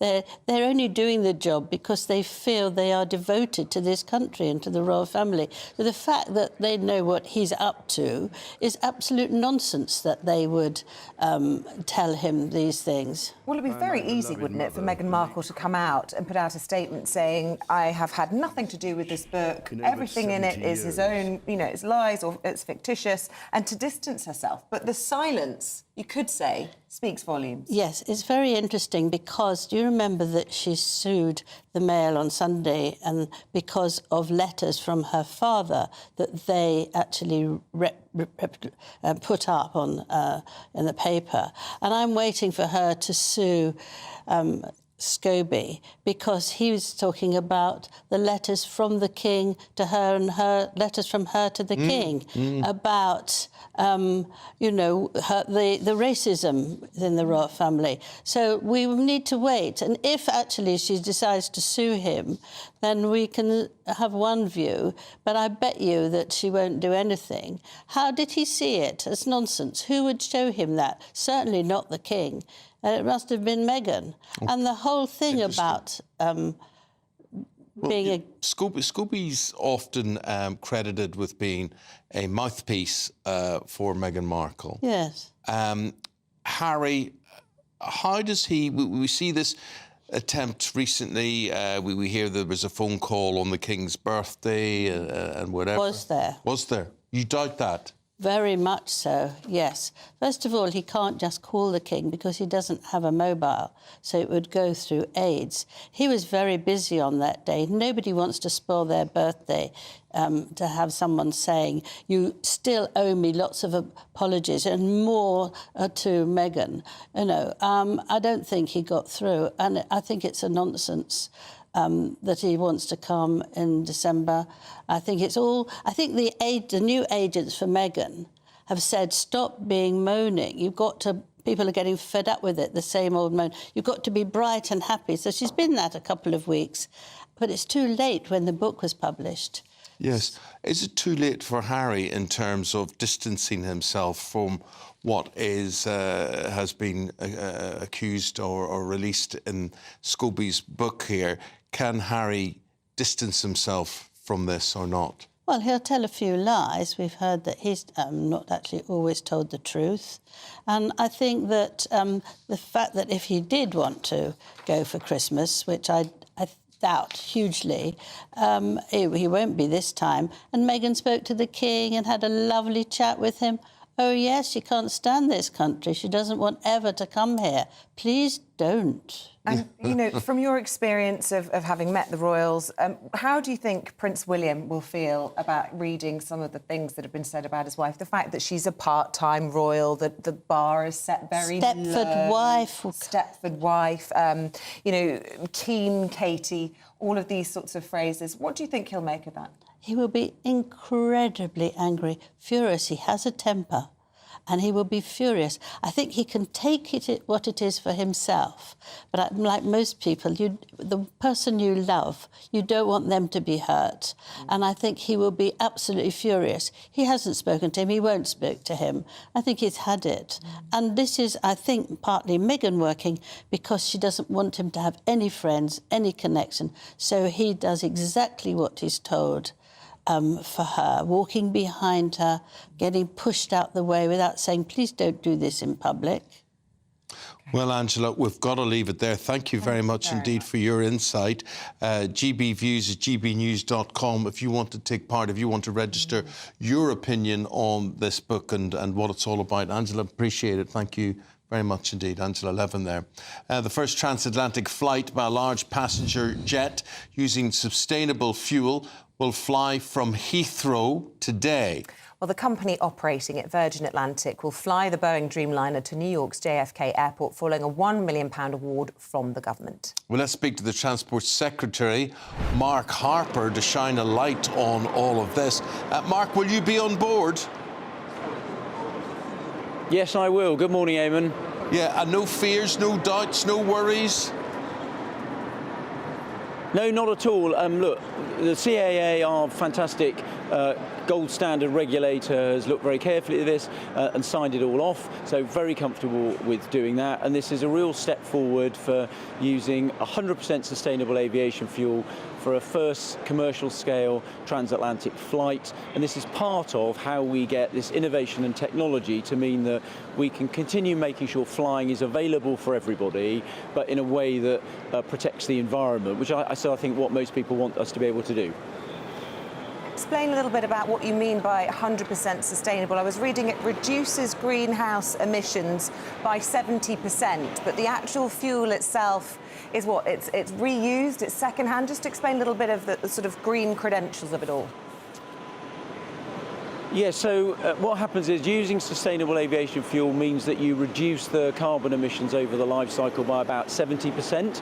So that's a big step forward. It's not the only technology. We're developing this. We're also looking at hydrogen and flights that are fueled entirely by electric power. So a range of technologies we're going to have to use. But this is a really big step forward. It uses waste fats, this particular flight. And what the government's doing is making money available through our Advanced Fuels Fund to get 5 commercial plants under construction by 2025 so we can produce this fuel in the UK, and we're going to mandate in law that at least 10% of aviation fuel has to be sustainable by 2030. The aviation sector is absolutely on board with this, and it's great to see this flight today. I'm really pleased to be going on it. It's very exciting and interesting to hear about how you're going to legislate for those changes. I just wonder, how will it all be regulated? Because just reading a little bit about it this morning, I did see that the government has been accused of being misleading, saying that some of the sustainable aviation fuel isn't that sustainable, and that some countries in Asia, from where much of this fuel is bought, was actually being passed off as having been used, but it was palm oil that was causing deforestation, and we know the impact that has on wildlife, on the environment, and endangered species as well. So are you satisfied that this is actually sustainable fuel and that it is properly being regulated? Yes, we've set up a clearinghouse in the UK which will make sure that airlines using sustainable aviation fuel know that it does come from sustainable sources, so it'll be properly regulated to give people that confidence. As I said, we're also investing taxpayers' money in working with industry to scale up commercial production in the UK, so airlines will increasingly be able to get that fuel from UK sources as well as on the market overseas, but there'll be proper regulation in place so people will have confidence that it's sustainable. And just last week, at international level, Britain with other countries helped shape an international deal to reduce carbon intensity of fuel and emissions by 5% by 2030. That's an important staging post on the way to getting to net zero by 2050, which is both the government's target and where industry wants to get to as well. So we've got one passenger jet today that we know about. What about plans for increasing this? Because I noticed I was on the motorway yesterday and on the M6, and I noticed that there was a McDonald's articulated lorry, and it said run on, I think it was vegetable oil. It was oil that they'd cook burgers in or whatever. And that's what they were doing. So would this, once we've got one plane, how soon would it be before we have 10 planes, 20 planes, 100 planes? Well, we're putting into law next year to come into effect from 2025 our mandate, which means at least 10% of the fuel used has to be sustainable, and we're putting in a significant amount of taxpayers' money together with private investment to get 5 commercial plants under construction by 2025, and then we'll see a rapid increase then in the availability of this fuel from UK sources. So it's not going to happen overnight, but this is a really important first step to get 100% fuel on this flight. Lots of support from the industry, airlines, airports, lots of companies of own technology, from the engine manufacturers and the airline manufacturers as well. The industry wants to make sure that people can continue flying, but in a way that is protects the environment, and I think that's what the public want to be able to do. They want to be able to continue flying, very popular, but they want to be able to do it in a way that protects the environment, and that's what we're trying to deliver. And this is a great first step for doing it, and really good for Britain's reputation. Yes, and flying, of course, important for our economy as well. And I just wanted to ask you, nearly a week on now from the autumn statement, a boosterish autumn statement, you could say. There were sort of good feelings in the aftermath. But yesterday, you'll have seen that the Governor of the Bank of England was talking about our growth outlook as the worst he's ever seen. And this comes just days after the OBR/predictions for growth over the next 2 years. Bad news for homeowners. A lot of the papers this morning saying that interest rates are going to stay sticky in about 5.25 for the foreseeable future. Not quite the picture that the Chancellor was trying to paint for us this time last week. Well, look, I'd say a couple of things. First of all, look, the forecast that we had last year said we were going to have a recession this year, and actually the British economy turned out to be much stronger than that, and we've seen economic growth. And look, yesterday I was at the government's Global Investment Summit at Hampton Court. We had business leaders from around the world with a big vote of confidence in the UK, announcing £30 billion of inward investment. I met a number of businesses in this sector. I talked to someone who's actually getting one of these sustainable aviation fuel plants up and running. And then in the evening, His Majesty the King hosted a reception for those business leaders. They were all demonstrating their confidence in Britain. The government has confidence in our country. And what we're doing today is demonstrating that brilliant British innovation and technology and showing what we can do. And I'm very proud to be going on that flight today. And when I'm in New York, about talking about fantastic things that Britain has to offer the world. Fantastic. Well, have a safe flight. Bon voyage, Mark Harper. Mark is the Secretary of State. Thank you very much. Thank you. Enjoy. We look forward to hearing all about it. So that means when you go on the tarmac for the plane, you won't get that smell of aviation fuel, which is quite intoxicating. Just sort of cooking fat instead. Fancy a burger. Some chips. Yes. It will be good if sort of guilt-free flying does become a thing. So at the moment, it sort of dampens the... You think too much about what you're doing. Yeah, I mean, because if you do that, the big complaint is always about private jets as well. So would it matter if they're up there, if they're flying on sustainable fuel? Exactly. Could be the future. Let us know what you think about all of that. And with the time at 7:17, we're going to take a look at some of the other stories coming into the newsroom this morning. The government has reached a deal with medical unions to end the series of strikes which has caused chaos in the NHS. The Department of Health said the offer would reform the pay structure for senior doctors by reducing the number of pay brackets and the time it takes to reach the top. The UK's first case of a new strain of swine flu has been detected in North Yorkshire. The Health Security Agency says the person contracted what's known as the H1N2 strain, and it's similar to a virus found in pigs. They've since fully recovered after experiencing a mild illness. There is increased surveillance in surgeries and hospitals in Northern England as authorities work to establish the source of the infection.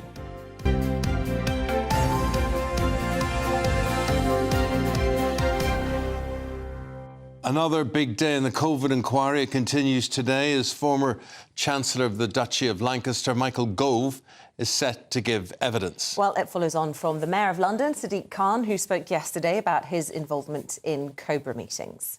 How many of those around Cobra knew issues around diversity, comorbidity, intergenerational households, overcrowded accommodation? How many people around Cobra knew, for example, in London, there are more people who work on zero-hours contract, work in the gig economy, work in frontline jobs where they can catch this virus. And so my point being is, look, it's horses for courses. In this particular case, I can see no explanation at all why, the GLA, the Mayor of London, we weren't around that table. I think lives could have been saved if we were earlier. Well, we're now joined by former Health Secretary Stephen Dorrell. And Stephen, there you had the Mayor of Greater London, we had the Mayor of Greater Manchester as well, both quite peeved, more than quite peeved, that they weren't involved in discussions as regards lockdown. Eamonn, I think, if I may say so, it's not right to say that they were just peeved that they weren't involved in the discussion. I think one of the bits of learning that ought to come out of this inquiry is that the government was too quick to write off the contribution that local public health officials could make to addressing the challenge presented by COVID.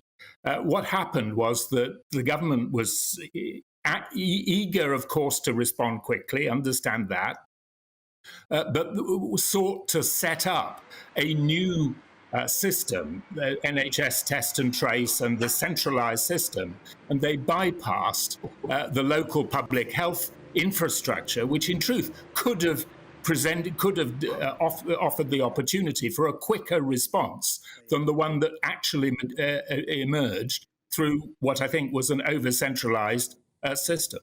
And what about the sort of playing of politics that we're sort of seeing? Do you think it is playing politics, or do you think it's fair comment from these Labour mayors? I mean, Andy Burnham, and we can hear a clip in just a moment, but he was basically claiming that Manchester was punished because he had pushed back against some of the measures on behalf of the constituency he represented.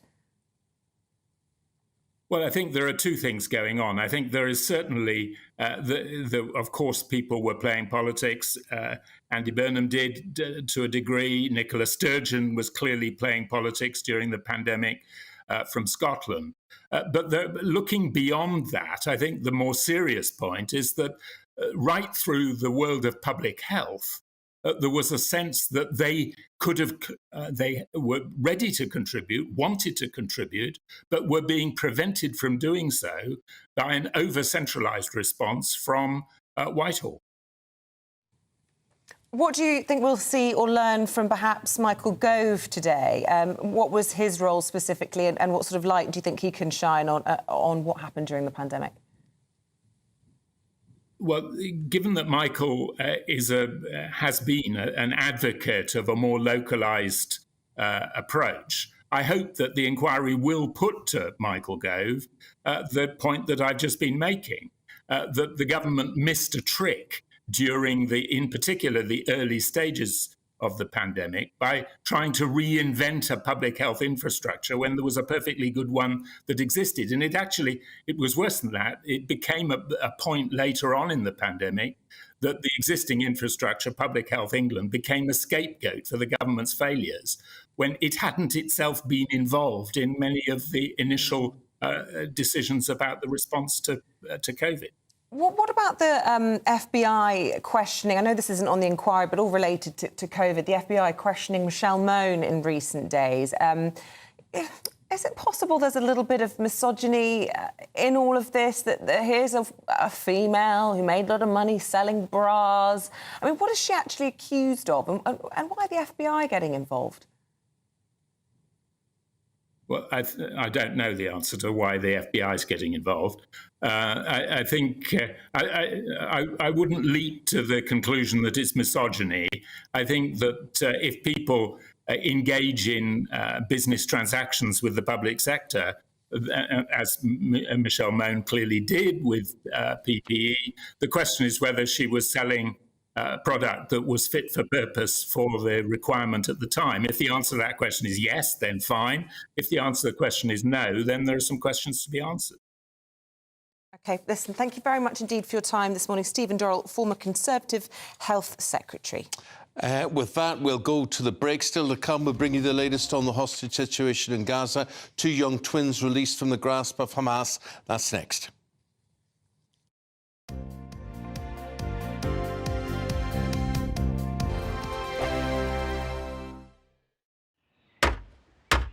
Who is it? We're here for the show.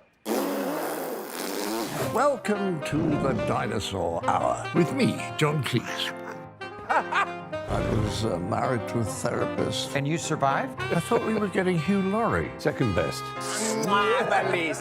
You interviewed Saddam Hussein. What's that like? I was terrified. I'm playing strip poker with you three. Oh! No, thank you. My CDs need to be put in alphabetical order. Are you going to be problematic again? The Dinosaur Hour. Sundays on GB News. Good afternoon, Britain. Good afternoon, Britain. Join us, Tom and Emily, To find out what's happening in the heart of Westminster. and why it matters to you. Weekdays from midday, we bring you the most compelling stories from across the United Kingdom. And from your doorstep to our inbox. That's right, we want to hear from you. GB News, Britain's news channel. I think the most exciting bit for me is talking to people. People who I think are ignored often by the major news channels. We're going to give news they want to hear. There's a voice there that needs to be heard. I think there's a chance here for a diversity of opinion to be expressed, which you don't find elsewhere. It's really exciting. We don't hold back. We're free to say how decisions that are taken here affect us all around the country. Only on GB News, the People's Channel, Britain's news channel. I'm Michelle Dewberry, and I'm not here to tell you what to think. I'd much rather hear what you have to say. So send in your opinions to gbviews@gbnews.com. Keep them clean, and you never know, I might read them out. With my panel here on Jubes & Co, we debate, we get stuck into the issues of the day on a show where all views are welcome, especially yours. GB News, the People's Channel, Britain's news channel. In the GB Newsroom, we bring you the news as it happens. With our team of dedicated journalists across the UK, we're ready to give you accurate reporting every day. When the news breaks, we'll be there with bulletins on GB News, the People's Channel, Britain's news channel. Your weekend starts here with Friday Night Live with me, Mark Dolan, 8 till 9 on GB News. Big stories, big guests and big laughs as we get you ready for a cracking weekend. That's Friday Night Live with Mark Dolan. Fridays 8 till 9 on GB News. Bring your own drinks. The admission's free. GB News, unlike other broadcasters, isn't obsessed with the London-Westminster bubble. We think there's a nation beyond the M25, and that's why we talk about the issues that matter across the land. Join me on State of the Nation, 8 to 9 o'clock, Monday to Thursday, on GB News. Daisy's listening, and you should too. Tired of the usual focus-tested, pre-prepared Westminster runaround? Well, so am I. So you want higher taxes? Is your department to blame for this? Are you rethinking this policy? Every Sunday at 9:30, I'll be sitting down with those in power to get the truth about the issues affecting you. Let's be honest, we've known about the cost pressures of this project for years, not months. That's the Camilla Tominey Show, a politics show with personality. On GB News, the People's Channel, Britain's news channel.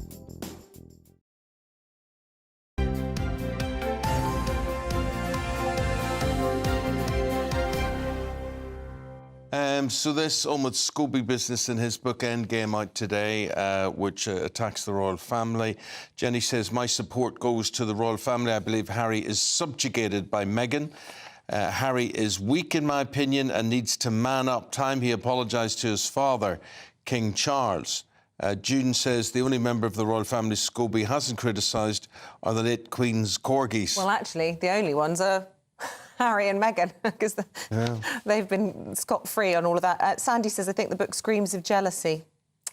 Keep your thoughts coming in anyway. We'll be reflecting on that Omid Scobie book. It comes out in the UK, I think, 9 o'clock this morning. The time now is 7:28, and the latest on the Israeli ceasefire. 11 more hostages have been released by Hamas overnight and have safely arrived in Israel. And it comes as just hours before the 4-day truce between Israel and Hamas was due to expire. Both sides agreed to a 2-day extension.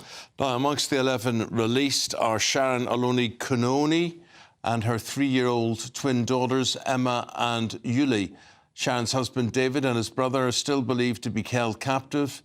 For many families of those kidnapped on October the 7th, the painful wait is far from over.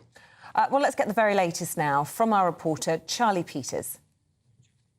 So, last night, 11 hostages released by Hamas, 8 of them children, 3 of them mothers. And many of those children, as we've just heard, were siblings, which is a step forward in the process so far. The Israeli side have complained regularly that the Hamas side have been splitting up families in their release of hostages. Also, one of the hostages released is a 12-year-old boy, which could suggest that Hamas is running out of women and children to hand over in its deals with Israel to retrieve Palestinian prisoners, many of them convicted on terror offences. Tonight, we're anticipating another set of hostages and prisoners to be swapped, almost certainly 10 or 11 in exchange for 30 Palestinians.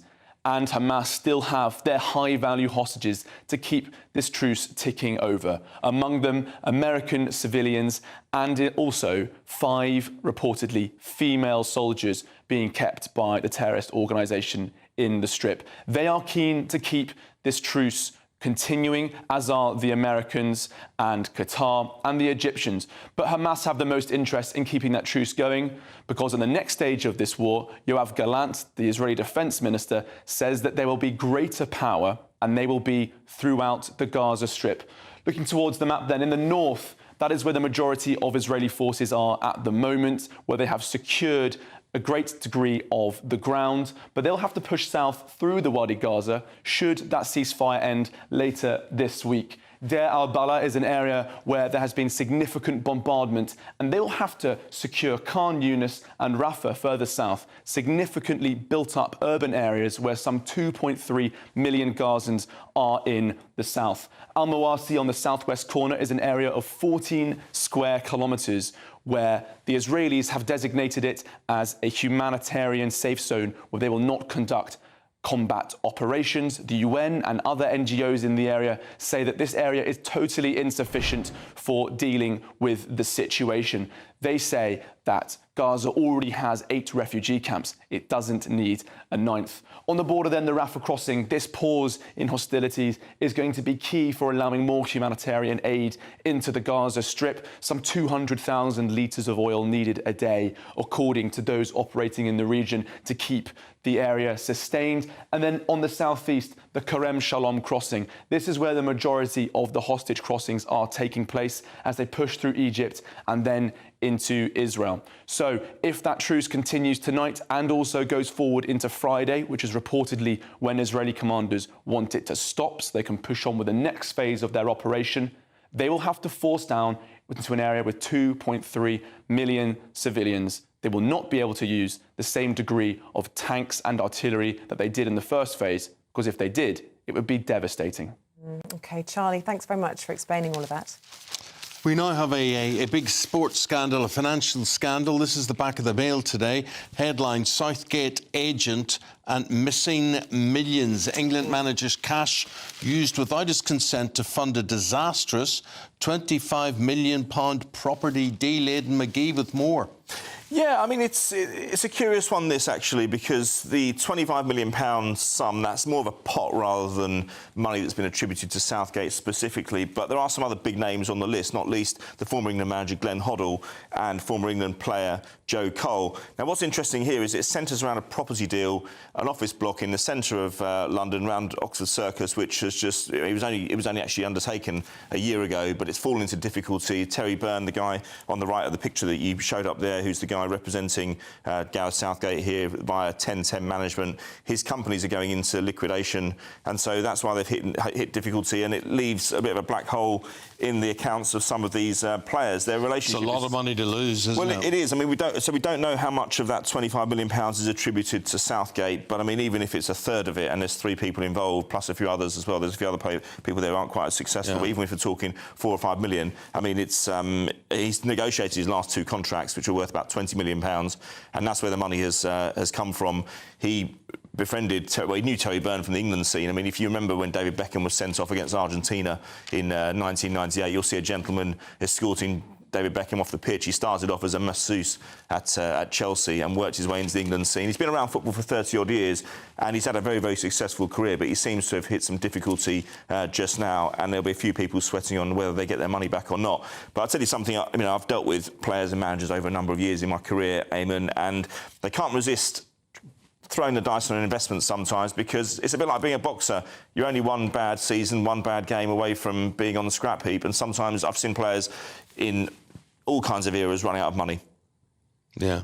And OK. Well, that's one we'll keep our eye on, as to who Terry Byrne is and what's happened to all that money. What else have you got? So Newcastle have arrived in Paris last night. They trained inside the Parc des Princes, which they hadn't done in the previous 2 matches, but their Champions League future is hanging by a thread. They really need a result tonight. It's a tough ask, although they did beat them 4-1 at St James's Park a couple of months ago. They kind of underestimated Borussia Dortmund in that particular group, who did the double over Newcastle. They need to avoid defeat tonight at the very, very least to take it into the 6th game. Eddie Howe saying he's motivated by fear, and I quite understand that. They pumped a lot of money into that club, but you have to say as well in his favour that they've got 10 significant injuries at the moment. He'll be hoping that the fantastic result they had against Chelsea, the 4-1 victory at St James's Park, which prompted Mauricio Pochettino to lay into his Chelsea players of being too soft. He'll be hoping they carry some of that confidence into the Champions League this evening.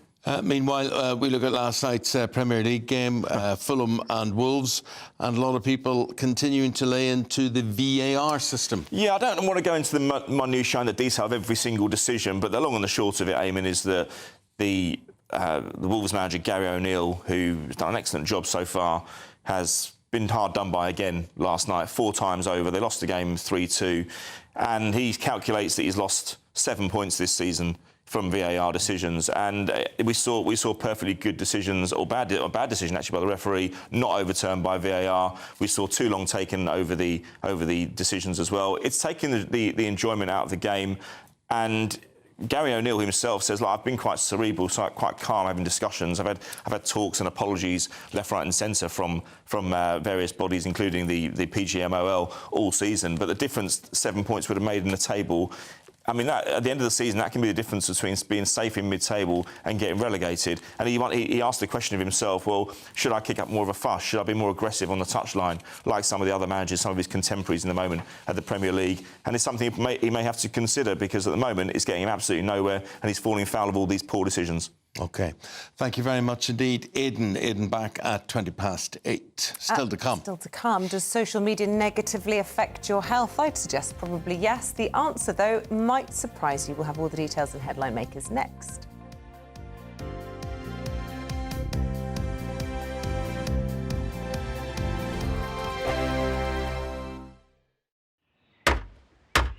Who is it? We're here for the show. Welcome to the Dinosaur Hour with me, John Cleese. I was married to a therapist. And you survived? I thought we were getting Hugh Laurie. Second best. You interviewed Saddam Hussein. What's that like? I was terrified. I'm playing strip poker with you three. Oh! No, thank you. My CDs need to be put in alphabetical order. Are you going to be problematic again? The Dinosaur Hour. Sundays on GB News.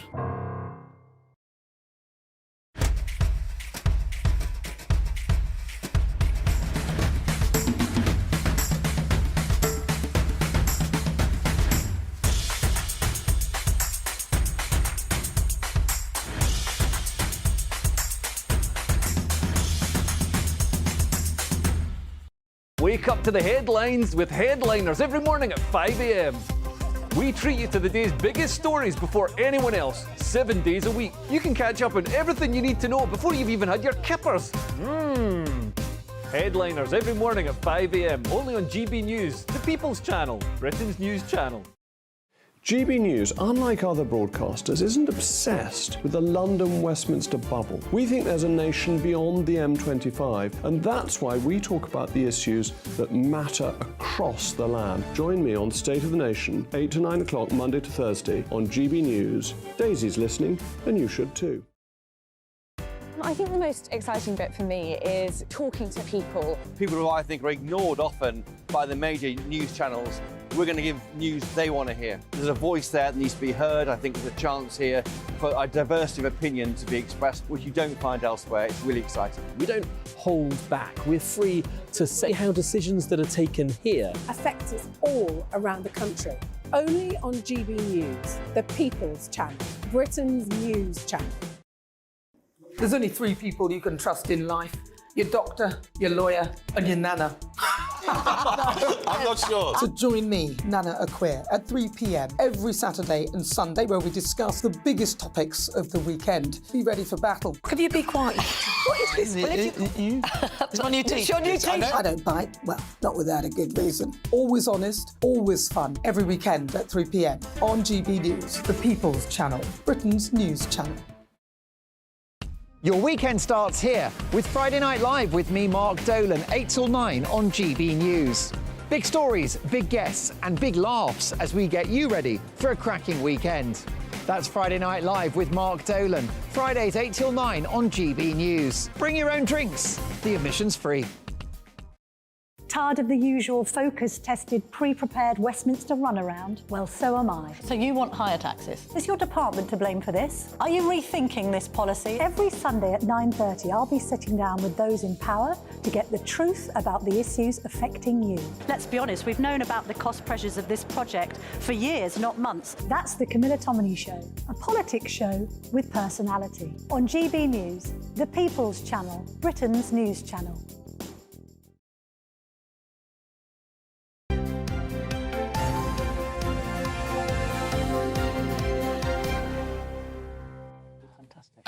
We've got Freddie Gray, we've got Scarlett Maguire, and they have got a lot of stories that they want to bring to your attention. And the first of which is... well, this is a good one for you two. Well, you've got strong thoughts on this as well. Funerals. The death of the funeral, Freddie. Growing numbers of Britons are abandoning the practice of a funeral. Yes, this is quite a large study that has found that a majority of Brits would rather not have a funeral. And I think it's slightly misleading, because a lot of people say, oh, I don't want a funeral, I don't want a fuss made over me. But of course, the funeral's not really about them, and it's about the family who want to do it. So I don't think we'll carry on. Speak for yourself. I mean, seriously, I want, and I think Eamonn and I are in agreement with this, a national day mourning. I want everyone in black and everyone weeping. Yes. And my husband needs to be no remarrying, miserable for the rest of his life because he's lost me. That's how I'm all for a proper funeral. I want a massive party. So you're one of these people that wants colours and celebration? I just want everybody to have a really good time. Oh, no. I want people to be miserable and cry. And I want Bereft. lots of mysterious women in black veils dabbing their eyes, and people are going to say, who's she? Why is she there for? Yeah. And leave that sort of mystery. But I'm going to say this too, right? As an Irish person, funerals, we embrace them, we live them. Enjoy them. We can enjoy them. My father always said they were much better than weddings, and because there's only one way they can go, and that's up. But part of the problem is we're dead and buried within 3 days. In England, I don't know why, but it takes you guys a month to bury anyone. Yes, and the whole mournfulness is worn off by the time you get round to putting somebody. No, it's absolutely true. I watch it. People do not want to talk about death in England. I've watched it over the years. I can name so many people. They do not talk about death. They do not commemorate death, and it's just since the funeral happens a month after the person passes away. Eamonn, I think this is. The funerals that I've been to, too many, the people are still in grief, actually, and particularly. It's more numbed after a month than it is after 3 days. Yeah, I'm going to completely agree with Eamonn here, because I think that in Victorian times, you know, we didn't talk about sex, and now we don't. Death is the same as sex was in Victorian times. We use weird phrases. We say passed away. We don't actually like to use the word death. It frightens us as a thing. Obviously, it does. But I think in a more Christian society, in a more religious society, people are much more willing to talk about death. And the biggest tribute you can pay anybody, I couldn't care less if people came to my wedding or whatever, but to your funeral, to attend someone's funeral is a massive tribute to say to someone, you meant something to me, and for me to say goodbye to you is a big thing. And I think it's pitiful, the amount of funerals I turn up to, and there's 6 or 10 or 12 people there. I think it's just very sad, I really do. Yeah. Actually, I disagree with Freddie about death. I think there's this myth that we don't talk about death, whereas, I mean, our children are brought up with hamsters that die. They're brought up with death, and then their grandparents die and whatever. And I have to say, my friends and I talk about death probably too often. That's because you're at that age. Well, no, but you've comes knocking on the door. You've just come through cancer. Oh no, but you've obviously. I was never going to die. It was fine. Fine. It was fine. But it's something. I mean, it's like I rang up my dad when he was still alive, and I said, right, I want to know exactly what you want at your funeral, because I've seen too many arguments. He was a bit shocked. And actually, we went through his funeral, and it was great, because when he did die, I could say to my siblings, right, he doesn't want any religion. He wants, we did go down on one thing, but anyway, everything else we did that he wanted. And it was really nice. I think we should talk about death. And most people, they might say they don't. But as you say, funerals are not for the dead. But for my tuppence worth, I do think you're right about the religion thing. People who have a faith find death less frightening.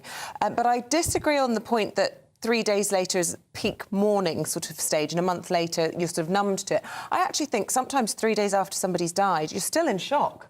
And perhaps a month later, the reality's kicked in. A month later, the amount of things that have happened in your life a month after someone's dying, I find it weird. I do not know why in England, I'm not sure what the situation in Scotland and Wales is, but I know what the situation in Ireland is. I do know, why have you to wait a month? What is that about? The English like dragging out pain. Yeah, I think. No, but it's also. It's queuing for the crematorium. Absolutely. That's what it's not. Anything... I don't agree in that. Crematoriums. I'm not keen on. I want a lovely casket. Yes, a mausoleum. Mausoleum, maybe. Right. Okay. We'll build a whole with a plasma screen with your best bits on. I know, with Elvis playing. I know exactly what your vibe is. I will go to your funeral, Eamonn. My best friend's a good day. Anniversary. We were talking about her last pay-per-view. She had cystic fibrosis. She sadly died a year ago yesterday, and her husband was saying that people are afraid to mention her name because they don't want to upset him. And he said, actually, you not mentioning her name makes me think she doesn't mean anything to you. Yes. And there is this kind of weird split in society, which camp you're in. And I'm a talker, and, like you said, your conversation with your father, I say to my husband, right, what do you want when you die? And he will not talk about it. Cryogenics is the only thing he ever says. but actually, I know quite a lot of, people who had terminal cancer, and they did not discuss their funeral, and and people were left. And I absolutely agree with you that it's thing. And I remember actually meeting this woman who sadly died actually a couple of months ago. But anyway, I met her at a party. Her husband had just died, and she was talking about it. And we were sitting in the garden, and I looked around, and everybody had left but me. I was fascinated by her talking about her husband. And when my brother-in-law died, I'd go down and see my sister and her children, and we would talk about him all the time because he was there. To us, he was still there. And I think it's really important that you talk about people who've gone. One of the best Disney movies, and I don't know if any of you have seen it, one of the best Disney movies that there is about the... have you seen it, Freddie? Yeah, I can't remember what it's called, but I went with the cinema with... It's the Latin American one. It's South American, and it basically says you have two deaths. Your physical death, and then the death when you're forgotten. And so people who keep the memory alive of someone by talking about them keeps them going. But as soon as people stop talking about it, then they mean nothing. I absolutely agree with you on that. Yeah. I mean, my mother's dead a year now, and she's sort of not, because I know exactly. I can hear her talking to me now and saying, you know, don't be talking about me on that TV of yours or whatever.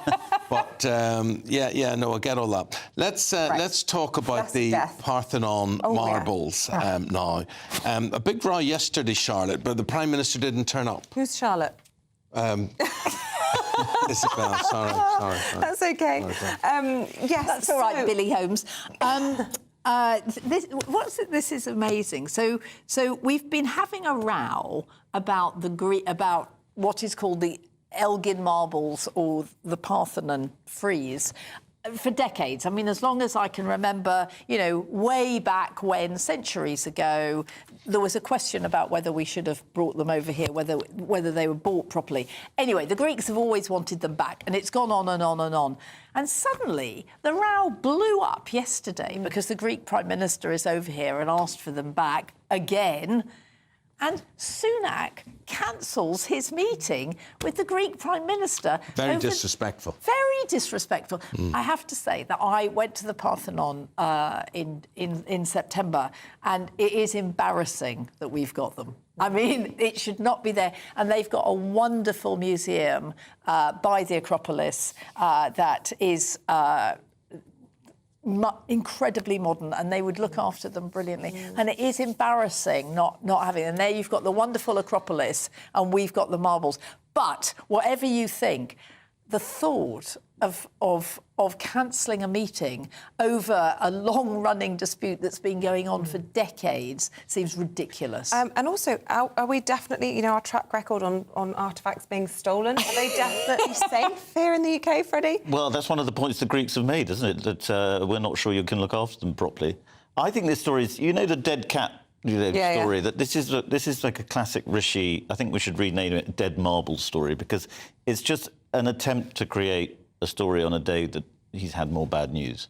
I don't think there's anything in it. So what's the particular bit of bad news today? Well, what isn't bad news at the moment for the government? The polls, Andrew Bailey on the economy, migration, NHS, option on Rwanda, waiting times, and the Telegraph leads on, you know, kind of trans row, and then there's the Elgin Marble story. I think that the kind of Tory comms is spinning a little bit out of control, and it's bad because obviously there's actually, I mean, dare I say it, more important stuff, more pressing stuff to talk to the Greeks about at this moment. Well, that's what I was thinking. I mean, why have a row with the Greek Prime Minister when actually there's all sorts of things that need to be done? Yeah, well, I'm in agreement. Speaking of things that need to be done, Scarlett, COP28 is taking place, starts on Thursday in Dubai, but there are allegations in a number of the papers that the UAE were using this for all the wrong reasons. I know. Who would have guessed it? You know, you have COP28 in Dubai. Where does Dubai's money come from? Oil and gas. And they're using it to strike oil and gas deals. And the whole thing is obviously greenwashing, frankly. I mean, I do think there is a real problem that these COPs began to say, look, there is a global crisis, we've got climate change, we have to do something about it. And, you know, even the one in Glasgow that Boris Johnson was at, he promised incredible things, and we were really trying. And last year it was Sharm el-Sheikh in Egypt, which was very weird, and this now in the UAE, and obviously, and also the man who's in charge of it also runs the petrol company. I mean, the whole thing is Do we know crazy. if Rishi's going? Because he was sort of forced into going to Sharm last year, wasn't he? Newly Prime Minister. But I haven't heard that he's off to Dubai. But the latest, I think, is he's not going, but I'm not sure that could change. The Pope is going, despite his health concerns. And is our king going? Yes, he is going, I think. Right. Or certainly giving a speech, possibly via video. I think you're entirely right. You know, Dubai, 85% of their economy is based on petrol, and they're hosting this conference. I mean, another thing that never gets mentioned, these ridiculous COP summits, is China. and China's emissions. China always signs up and says we're responsible people. It's Western, but China is responsible for 26% of global emissions. That's more than double of America, and it's more than all Western countries put together. They're burning ever larger amounts of coal, and yet they're seen as the great green force in the world because they control the economy that is the renewables economy. So I think we need to just stop talking rubbish about the environment, and if we want to take it seriously, start doing things that aren't absurd COP summits in such as gas-guzzling sustainable aviation fuel flights, which we were talking to Mark Harper about last hour. What do you make of all of that? I mean, I wonder if it's a bit of a sort of vaping alternative to smoking. Do we actually know what the consequences are? Should we actually just be banning or flying less, travelling less? Yes. i.e. not putting things in our mouths? You know what the parallel I'm making there? Or do you think this is actually a big step forward, either of you? I don't understand the technology, so I'm not really qualified to talk. But yeah, I mean, flying does seem to be very bad for the environment. It's an unstoppable part of the modern global economy. So if we can find a better way of doing it, then great. I just don't know whether it is. It'd be good if people were flying to COP on these SAF flights, wouldn't it, rather than all jetting in, adding to the problem. Well, I mean, also the number of these people who go on and on. I mean, like dear Prince Harry about sustainable stuff and then take private planes all the time. Well, we're all that is what's terrible at the end of the day. Right, I think we're almost out of time. We are no time for any more stories. So we say thank you to Freddie and to Scarlett for now. More from them just after 8:30. Right now, let's get a look at what the weather's doing. We go to Alex Deakin for that. Good morning, I'm Alex Deakin. This is your latest weather update from the Met Office for GB News. Plenty of frosty mornings and sunny days for the rest of this week, but there is the potential for a little bit of snow as well. We could well see some snow later today across northeast Scotland. The showers coming in here, turning increasingly to sleet and snow, even to lower levels. The odd rain shower scattered about elsewhere, some grazing the west coast of Wales. The odd one over the Midlands this morning pushing south. But for many, it's a dry and a bright day out there with sunny spells. Wind's a bit lighter than yesterday as well, but it still feels pretty cold across the north, 4 or 5 Celsius here, and a brisk wind blowing down these North Sea coasts, which will bring more and more showers in through this evening and overnight, and they will again have some sleet and snow mixed in for northeast Scotland, but also southeast Scotland, northeast England could see a few snow showers through the night, and it may well turn quite icy as temperatures fall down below freezing. A fairly extensive frost then to start Wednesday. Again, most of us will just have a fine day. Any early morning fog should clear away, as it will do this morning. But we'll continue with the risk of showers coming into eastern England and northern Scotland. And again, some sleet and snow likely to be mixed in with those. For many, though, it's another dry, fine day tomorrow. But if anything, a touch colder. Temperatures only 3 or 4 across the north, maybe 7 to 9 across the southwest. It stays cold through this week, and there is the possibility, that's all it is at this stage, of a bit of snow from these weather fronts in the south. Still to come, D-Day for Omid Scobie. His book Endgame is released today in the shops. Cameron Walker will have the latest, and we'll be reflecting your views on what you think of what Scobie is saying next.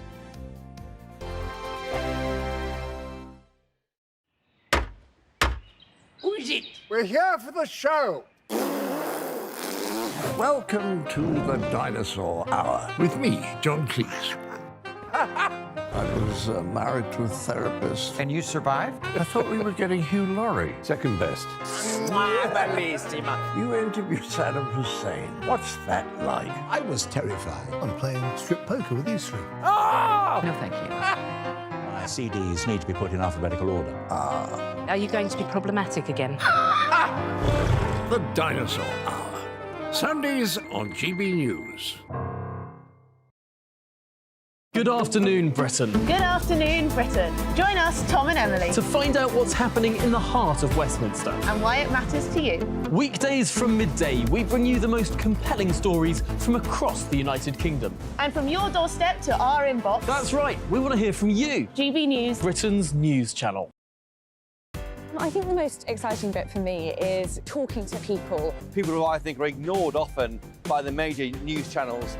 We're going to give news they want to hear. There's a voice there that needs to be heard. I think there's a chance here for a diversity of opinion to be expressed, which you don't find elsewhere. It's really exciting. We don't hold back. We're free to say how decisions that are taken here affects us all around the country. Only on GB News, the People's Channel, Britain's news channel.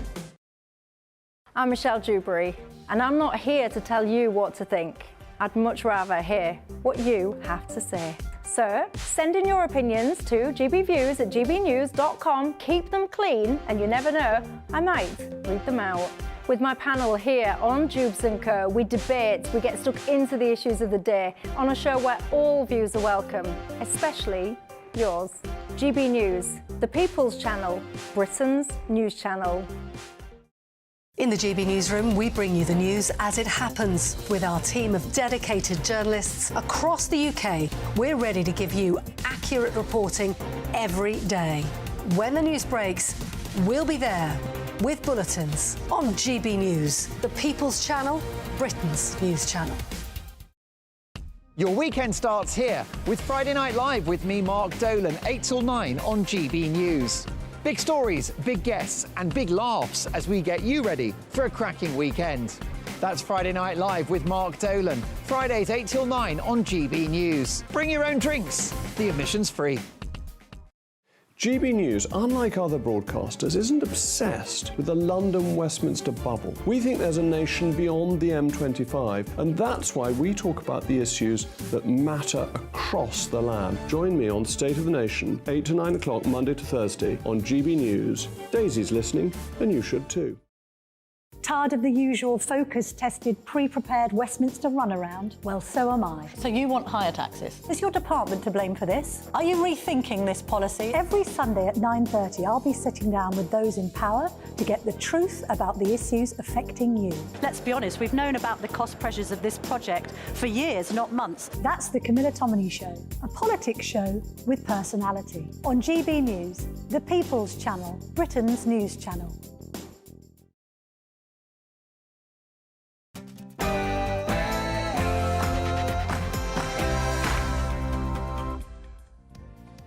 Hello there, very good morning to you. The time approaching 8 o'clock on this Tuesday, the 28th of November. You're very welcome to breakfast here on GB News with Eamonn, Holmes and Isabel Webster. And here's what's leading the news this morning. The eagerly awaited inside story of royal rivalries Endgame is released today, but is Omid Scobie's book really something the House of Windsor should be worrying about? Well, our royal correspondent Cameron Walker has the latest. Good morning. Two alleged royal racists, some dubbing it a character assassination of the Princess of Wales. But how much truth is in the book? We'll have all the analysis very shortly. Another 11 Israeli hostages, including 3-year-old twins, have been freed by Hamas as the ceasefire is extended for 2 days. History across the Atlantic today as a Virgin Atlantic powered by 100% sustainable fuel flies from London to New York. Could this be the new future for the aviation industry? The Transport Secretary, Mark Harper, will be on the first flight today. We've set up a clearinghouse in the UK which will make sure that airlines using sustainable aviation fuel know that it does come from sustainable sources, so it'll be properly regulated to give people that confidence. And this morning we say good morning to Ed McGee with the sport. Yes, indeed. In boxing, could the eagerly awaited clash between Conor Benn and Chris Eubank Jr. finally be set to go ahead in the new year? We'll have the latest on that. And in football, in the Champions League, it's make or break for Newcastle in Paris. And Isabel's getting her winter warmers out for Thursday because... Apparently snow's on the way, but it could be really cold before then. Alex Deacon, have your forecast. A chilly one out there today, another frost coming in overnight tonight. And later this week, the possibility of a little bit of snow. Join me later for a full forecast. Thanks very much. Get in touch with us the usual ways.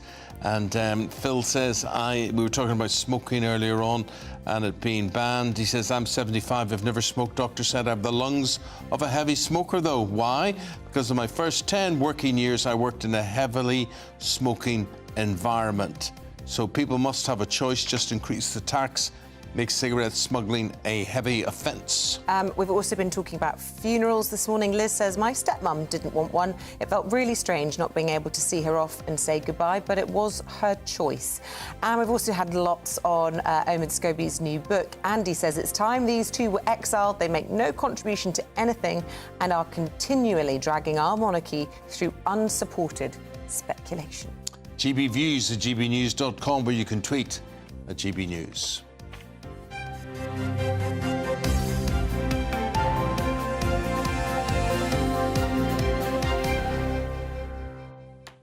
So it is our top story this morning. Omid Scobie's new book, Endgame, Inside the Royal Family and the Monarchy's Fight for Survival, is finally being released today. Scobie promised his book would reveal moments the royal family should be ashamed of, he says, and shine a light on unsolved mysteries. But will it live up to the hype? Well, Mr Scobie was asked on Good Morning America about who the royal racist was regarding the Sussex's child, and he had this to say. Do you know who made those comments about Archie's skin colour? I do know who made the comments about Archie's skin colour. The names were mentioned in letters between Meghan and Charles that were exchanged sometime after the Oprah interview. We know from sources that Charles was horrified that that's how Meghan felt those conversations were, and that he wanted to, sort of as a representative of the family, have that conversation with her. And it's why I personally think that they have been able to move forward with some kind of line of communication afterwards, though they may not see eye to eye on it. So here's the question, our royal correspondent Cameron Walker. The King writes a letter to Meghan Markle about this matter.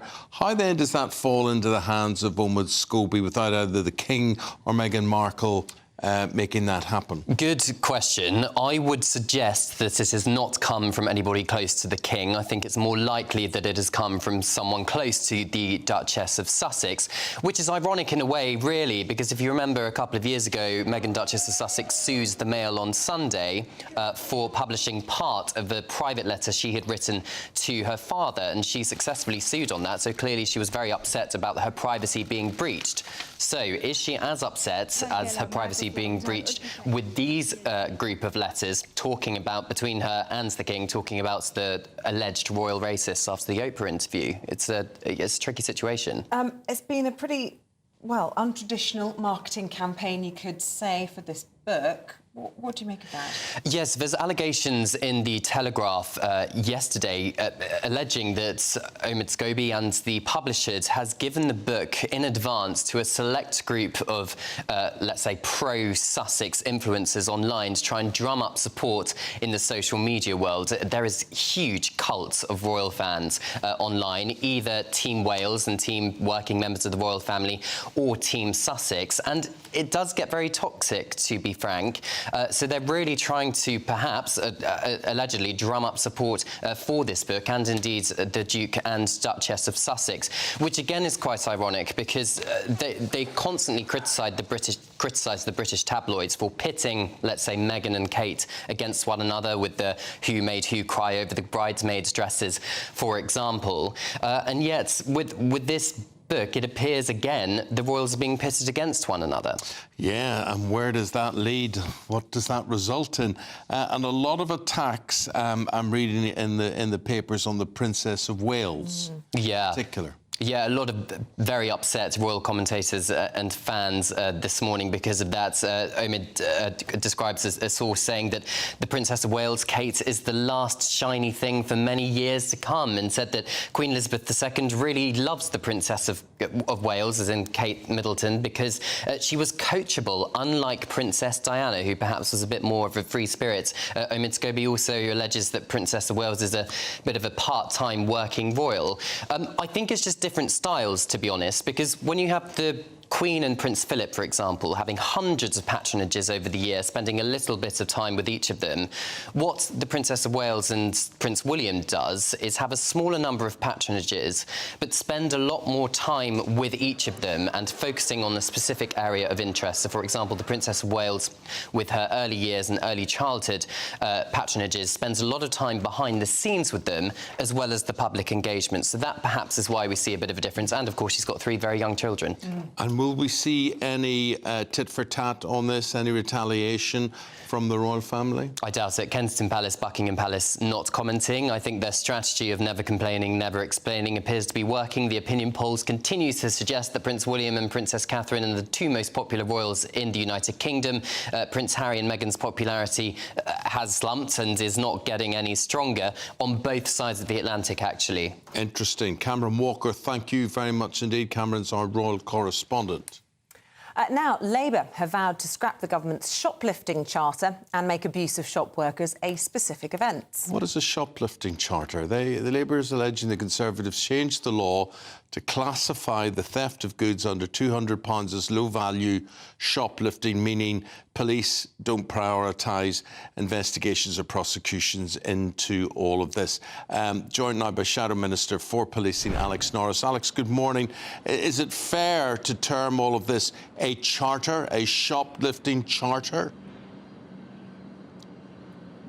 Good morning, Eamonn. Thanks for having me.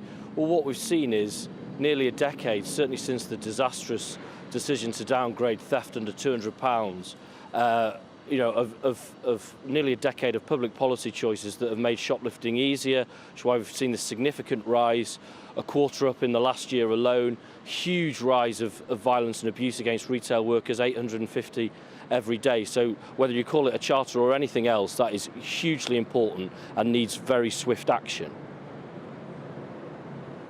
And just curious to know, how you think you're going to be able to police this, given we know that police forces are already stretched. I mean, at the moment we're seeing, yes, an increase in shoplifting, which is deplorable, but equally it's got to the point where we know we don't have the resources to fund this kind of change that you're suggesting. Well, I mean, that tells us a story about policing in this country and how we've been policed over the last decade.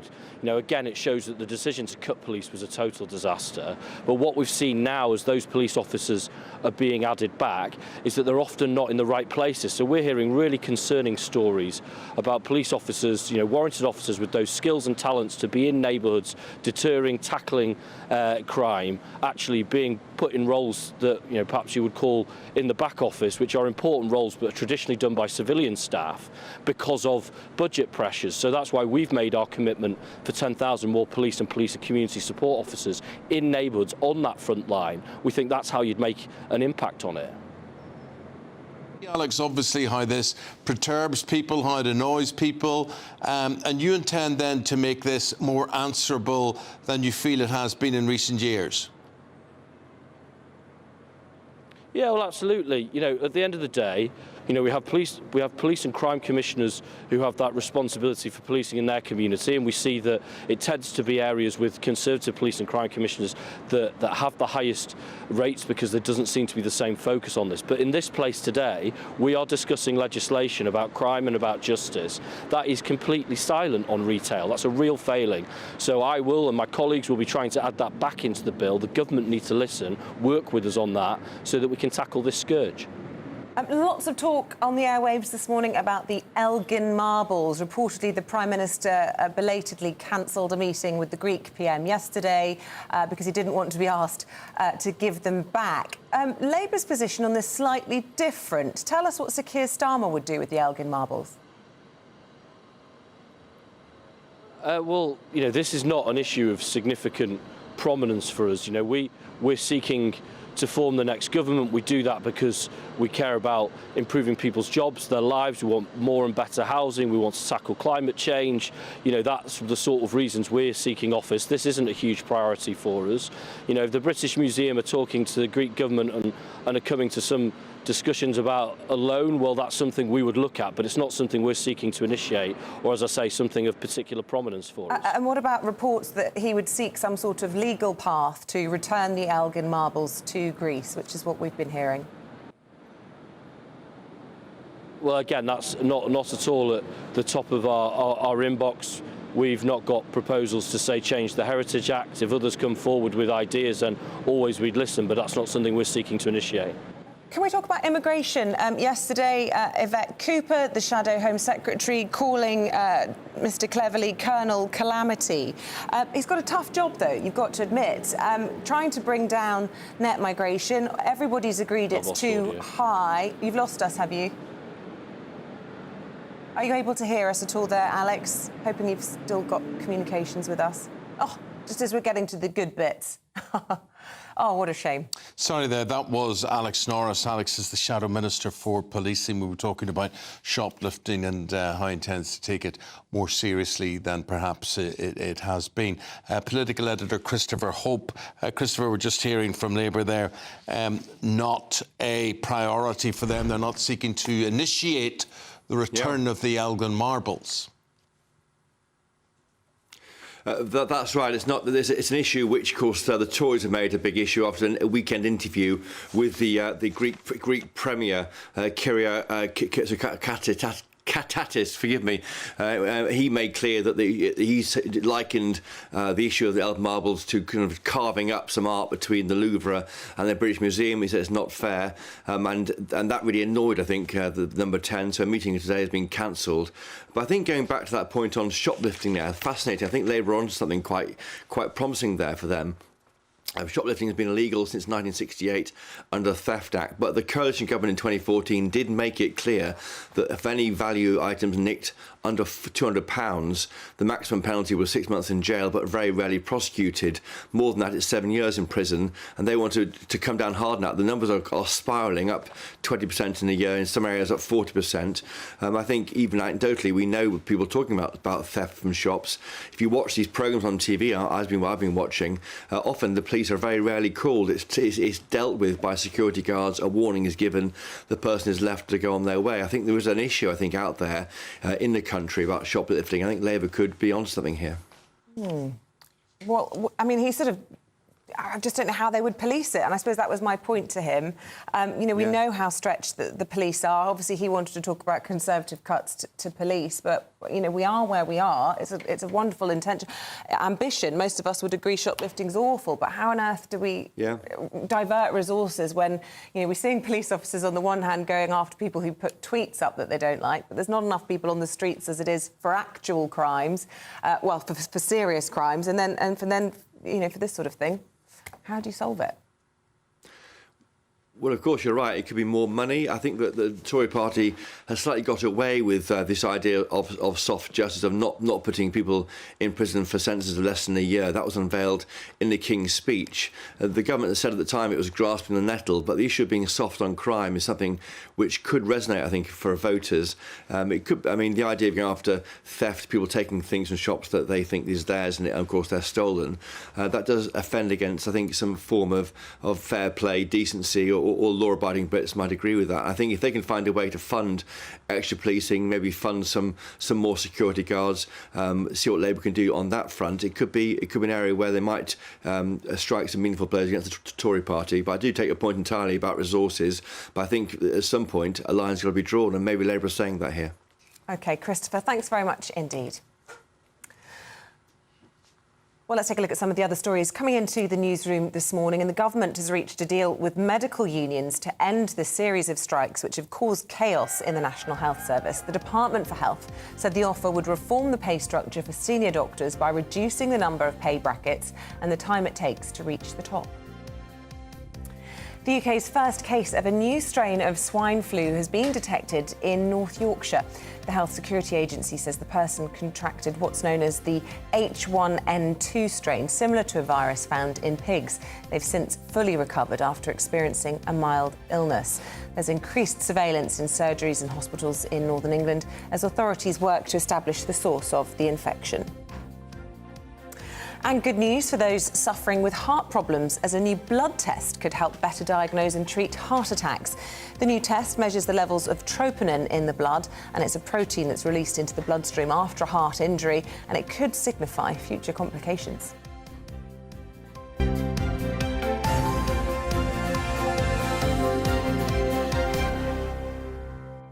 Let's get the latest now on the Israeli ceasefire. 11 more hostages were released by Hamas overnight and have safely arrived into Israel. And this comes just hours before the 4-day truce between Israel and Hamas was due to expire, but both sides agreeing to a 2-day extension. Well, among the 11 released last night are Sharon Aloni Cunio and her 3-year-old twin daughters, Emma and Yuli. Sharon's husband, David, and his brother are still believed to be held captive. For many families of those kidnapped by Hamas on October the 7th, the painful wait, though, remains far from over. Well, let's get the latest from the defence editor at Evening Standard, Robert Fox. Always fabulous to see you.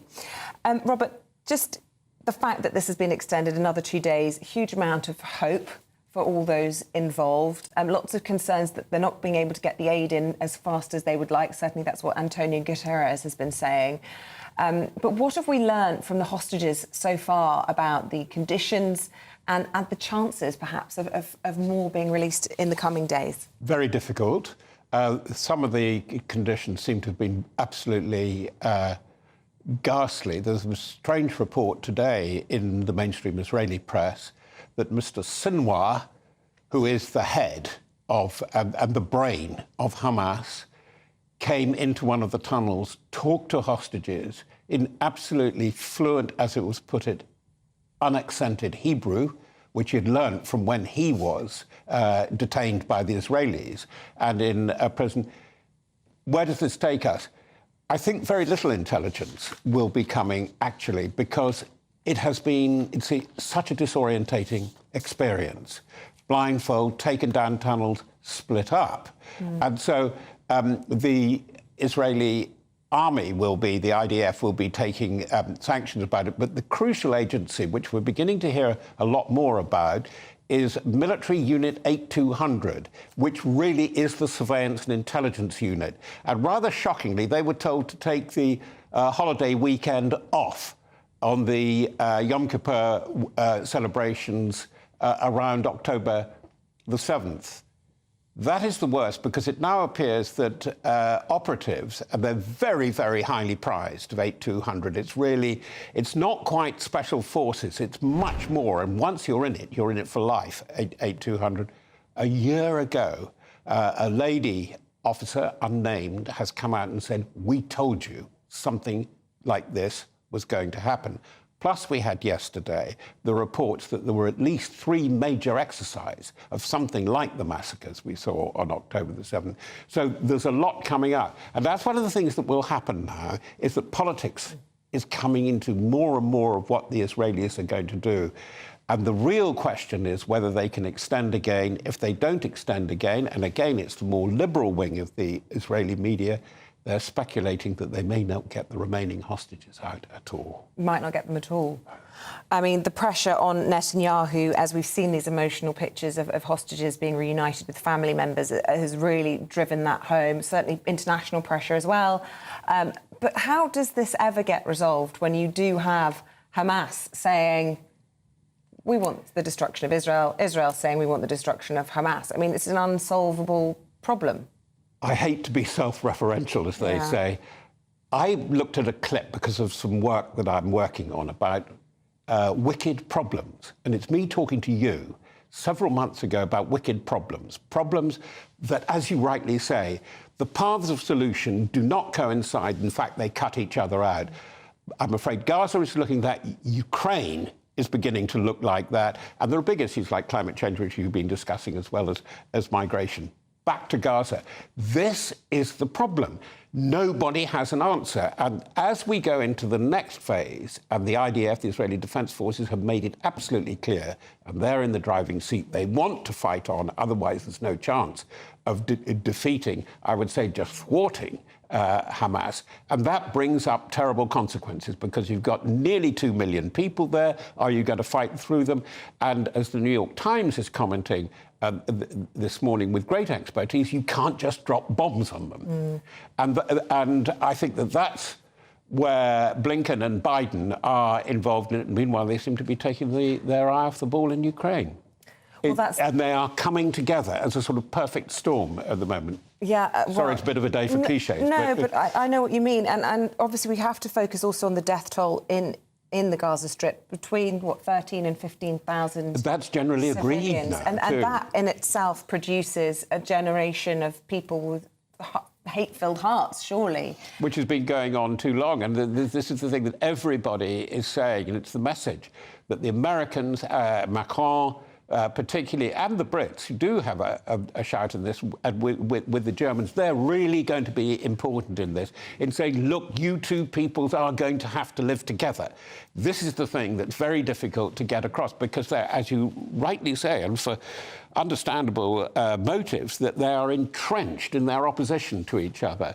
And the thing that is really worrying some of the Israeli reservists, is that it's such a dehumanized process that you don't see on either side a child or a bereaved mother as a human being. Yeah. Or Antonio Guterres echoing that thought as well. Robert Fox, really interesting to get your analysis. Thanks very much indeed. We're going to take a little look at the weather forecast. It's set to get very cold this week. Here's Alex Deakin. Good morning, I'm Alex Deakin. This is your latest weather update from the Met Office for GB News. Plenty of frosty mornings and sunny days for the rest of this week, but there is the potential for a little bit of snow as well. We could well see some snow later today across northeast Scotland. The showers coming in here turning increasingly to sleet and snow, even to lower levels. The odd rain shower scattered about elsewhere, some grazing the west coast of Wales. The odd one over the Midlands this morning pushing south. But for many, it's a dry and a bright day out there with sunny spells. Wind's a bit lighter than yesterday as well, but it still feels pretty cold across the north, 4 or 5 Celsius here, and a brisk wind blowing down these North Sea coasts, which will bring more and more showers in through this evening and overnight, and they will again have some sleet and snow mixed in for northeast Scotland, but also southeast Scotland, northeast England could see a few snow showers through the night, and it may well turn quite icy as temperatures fall down below freezing. A fairly extensive frost then to start Wednesday. Again, most of us will just have a fine day. Any early morning fog should clear away, as it will do this morning. But we'll continue with the risk of showers coming into eastern England and northern Scotland. And again, some sleet and snow likely to be mixed in with those. For many, though, it's another dry, fine day tomorrow, but if anything, a touch colder. Temperatures only 3 or 4 across the north, maybe 7 to 9 across the southwest. It stays cold through this week, and there is the possibility, that's all it is at this stage, of a bit of snow from these weather fronts in the south.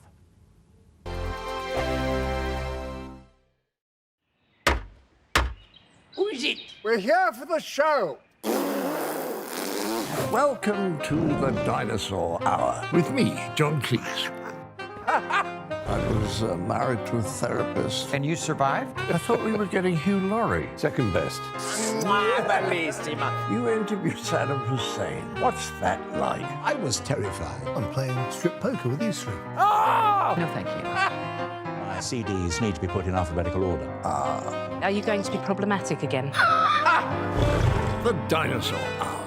Sundays on GB News.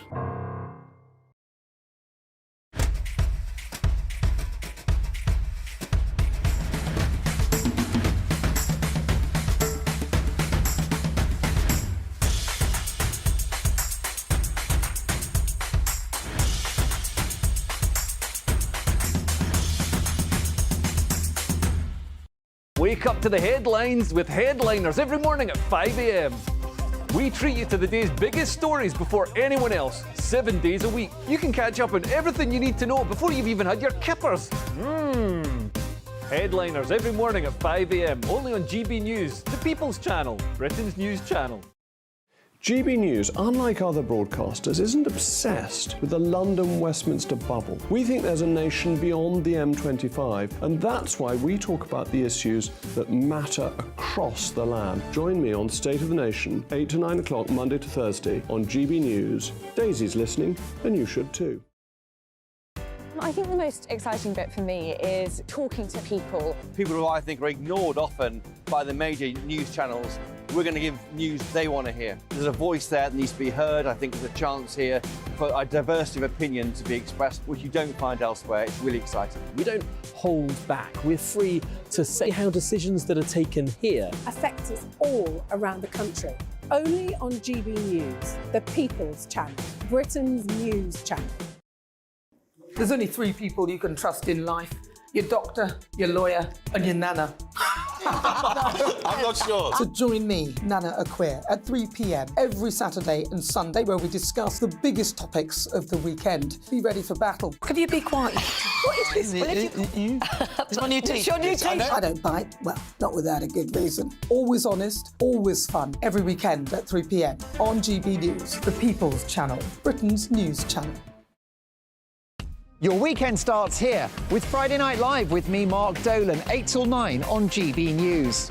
Big stories, big guests and big laughs as we get you ready for a cracking weekend. That's Friday Night Live with Mark Dolan. Fridays 8 till 9 on GB News. Bring your own drinks. The admission's free. Tired of the usual focus-tested, pre-prepared Westminster runaround? Well, so am I. So you want higher taxes? Is your department to blame for this? Are you rethinking this policy? Every Sunday at 9:30, I'll be sitting down with those in power to get the truth about the issues affecting you. Let's be honest, we've known about the cost pressures of this project for years, not months. That's the Camilla Tominey Show, a politics show with personality. On GB News, the People's Channel, Britain's news channel.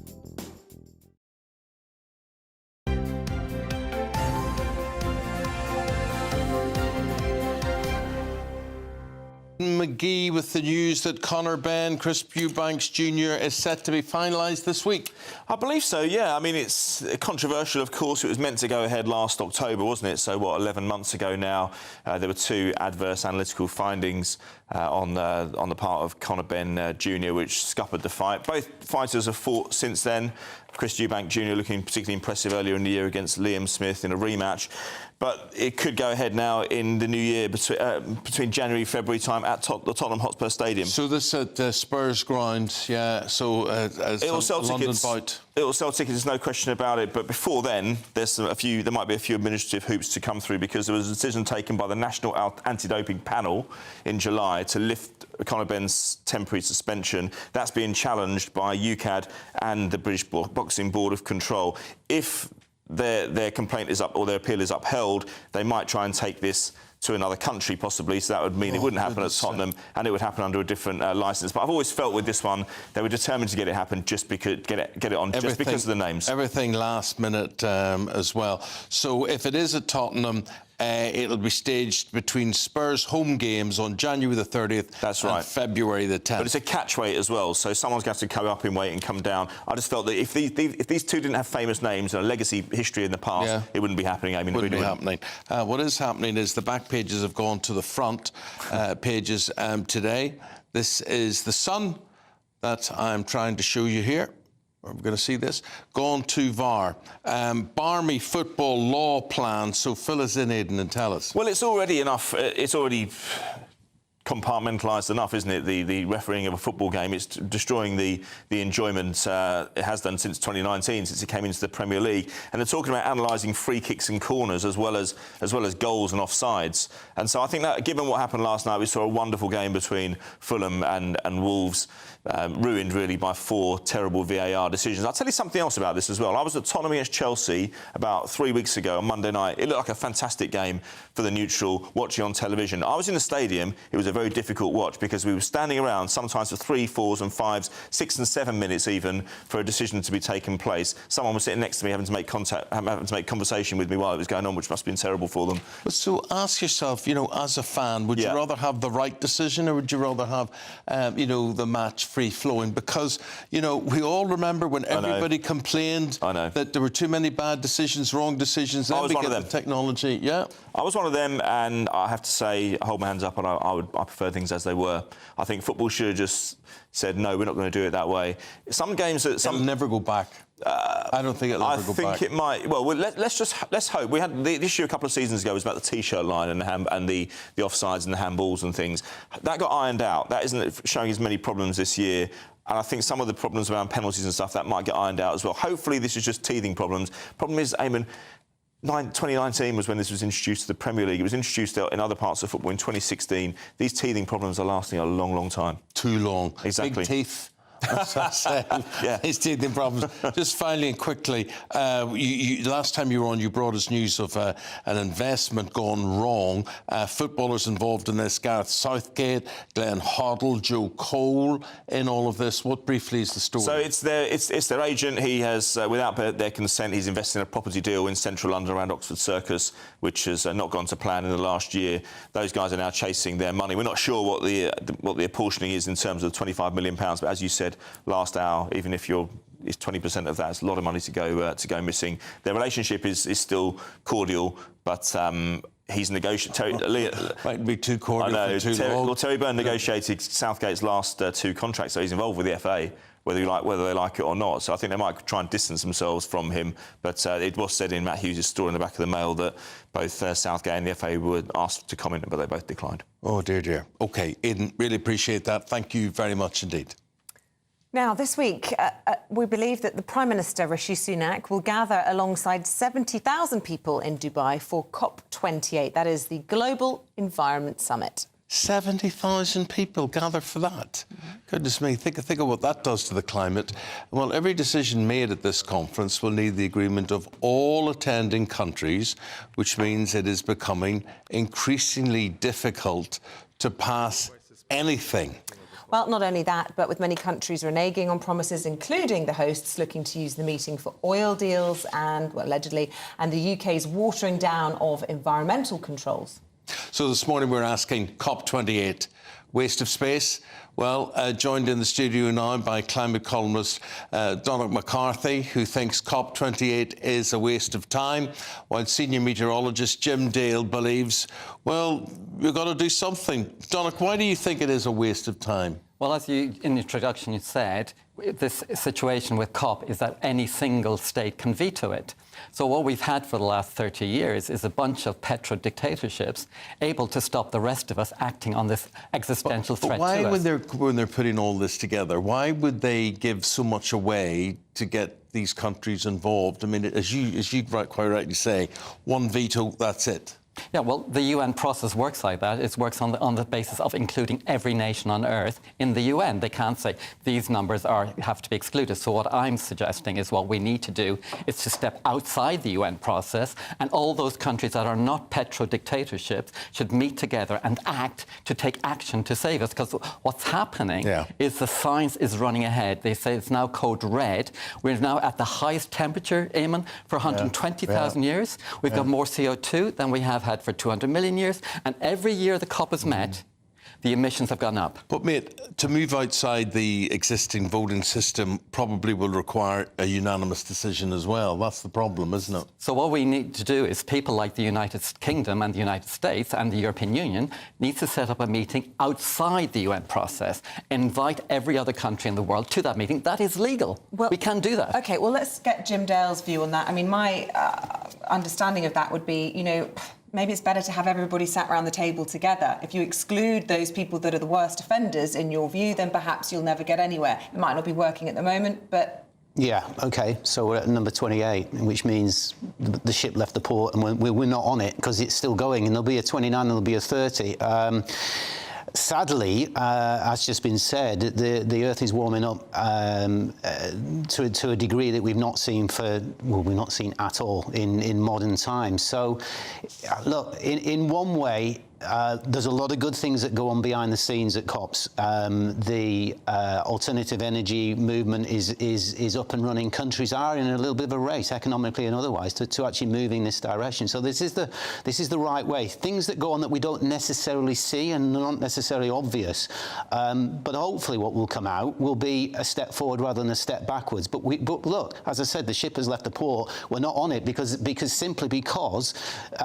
all the things that have happened particularly in the last 2 years, in terms of the impacts, the physical impacts that have gone on in terms of the temperature, in terms of storms, in terms of other things. Not all climate, but many of them driven by it. And even today in the southern hemisphere, record temperatures falling like 9 pins. So that's the reason why this has to happen. But Jim, you're right. Jim, you're right that things happen behind the scenes at COP. What happens behind the scenes at COP is the oil companies, the banks, and the international media corporations are behind the scenes pulling the strings to stop the governments doing what needs to happen. And so what we need to do is to pull those oil companies and those banks out of the shadows onto programmes like this and have the debate here. I think it would be brilliant if GBNews hosted debates between people like Jim and me and the oil companies and the banks. Barclays, there was a protest the other day against Barclays. Barclays is one of the biggest funders of new oil in the world. So what people watching this programme could do, if they feel disempowered, they can do 2 or 3 things that's positive. They could say, move my bank account from Barclays, because Barclays is the highest carbon bank in the UK. Move it to a low carbon bank. They could decide to holiday in Britain, do stuff that's patriotic. Instead of spending your money in Jamaica or in Disney World, spend your money in the UK and have more plant-based diet. We can do stuff, but we need to do it globally. Donica, it's so noble listening to you talking about that, and there's no doubt in my mind that something needs to be done. We've probably gone beyond the tipping point and things. And I'm one of these people, I go, it's not going to happen. Nothing's going to change. We're doomed. Well, I think we're in a very bad situation, so we agree on that. The science is terrifying this year.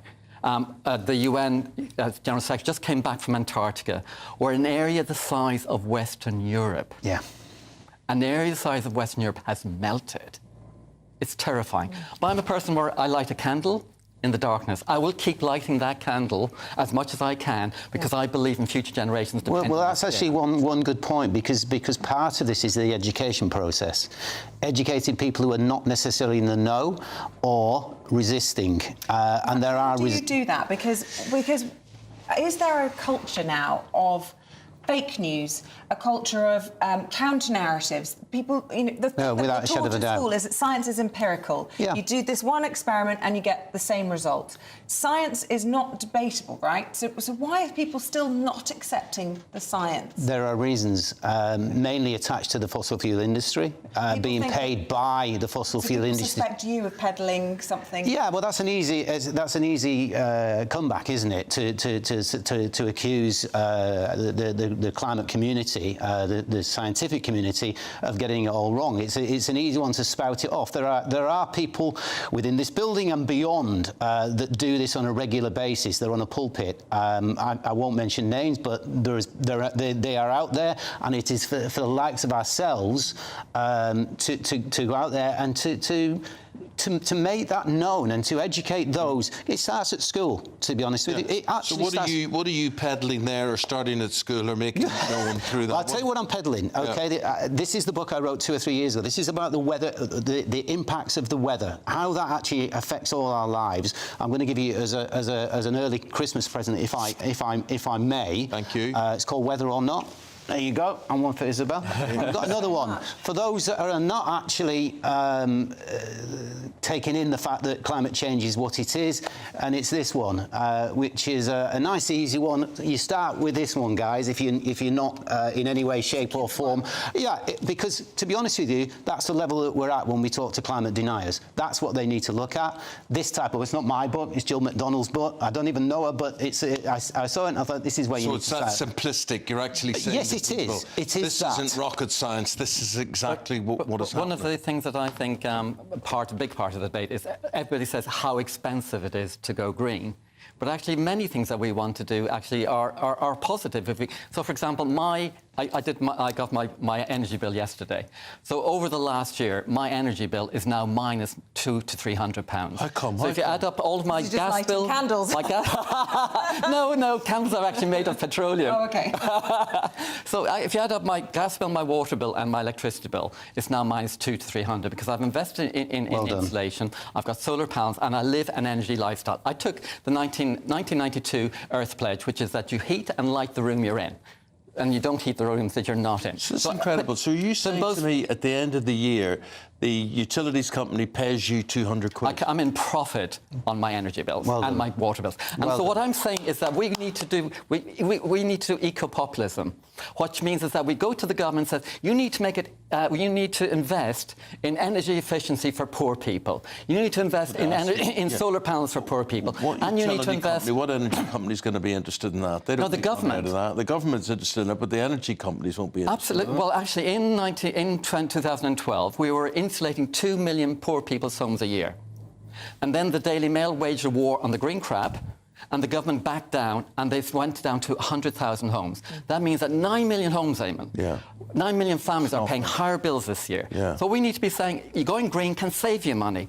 We should have cheap public transport like they have in European countries, so that poor people going to work do not have to pay for a car, and it's healthier and better. Absolutely. That it shouldn't just be an option to choose a car. It should be so attractive that you say, I'm using public transport. Or make it safe to take your kids to cycle to school, so we have the investment in cycling, so kids can go safely to school. Jim, I don't know if you can see over my shoulder, I'm just monitoring the inboxes that are coming in. Lots of people disagreeing with what you're saying this morning. Yeah, it's not surprising. How do you know the weather all those years ago? How can you say definitively planet temperature during the Mesozoic era from about 250 to 66 million, with the concentrations of CO2 in the atmosphere around 16 times higher than now, creating a greenhouse climate? I don't understand how people think like that. I have to say, deny? How do you deny what is happening in front of you? What is happening on a day-to-day, week-to-week, month-to-month basis? That's what I can't. Yeah, I can't either.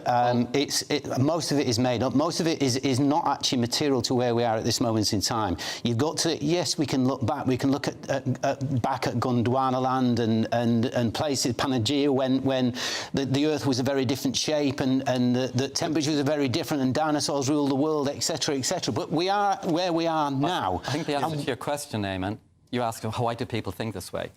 For 30 years, the New York Times did a very good set of articles about how the American oil industry has funded a global misinformation industry that actually is going through corporate media around the world, and people are consuming it and they believe it, which is understandable. Do you know, why shouldn't Donica, they believe what they see in the media? It's like being in a divorce. People get frightened and nasty in a divorce when they think it's costing them or they're going to lose out on something. And as you were saying earlier, we've got to make it attractive, insulate your house. Well, I think that's what Prince William's done so well with the Earthshot Prize, trying to be positive. It's small steps. I'm here looking at those beautiful plants and I'm thinking, God, they're really nice, and I touched it and I think, oh Christ, plastic. Do you know what? Next time we come in here, maybe GB News can say, OK, let's have some oxygen in here, a little bit more. Are you kidding? No, I'm real not kidding. Ones? Real ones? Real. Get out down to the forest to get some real flowers. Well, look, most steps are very small. So, for example, even for your health, if you like, I've stopped, for the most part, eating beef because I know that cattle is one of those instigators of CO2. So, look, I'm not saying completely, I'm not saying people shouldn't fly occasionally. I do myself, but the point is you just come off a little bit, A lot of it's just fear, as we were saying. Listen, guys, we can't do you justice in the time we've got here. I wish we could sit here for at least an hour and chat, and maybe one day we will do that. Yeah. We'll have a climate special. Yes, that'd be great. On this, it really would be. And it's interesting to hear you and how you sell that message. Donica, thank you very much indeed. You're welcome. Really appreciate Anytime, that. thanks. Thank you very much indeed. Stay with us. We're going to go through the papers and all of the headlines. Oscar-winning actress Olivia Colman has a starring new role in a controversial new anti-oil video, which seems very topical. We'll be looking at that next.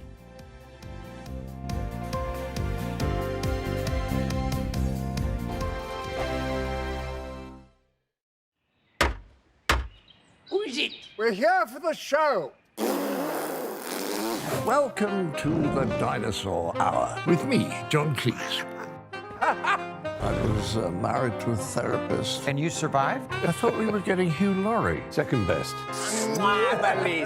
You interviewed Saddam Hussein. What's that like? I was terrified. I'm playing strip poker with Isabel. Oh! No, thank you. My CDs need to be put in alphabetical order. Are you going to be problematic again?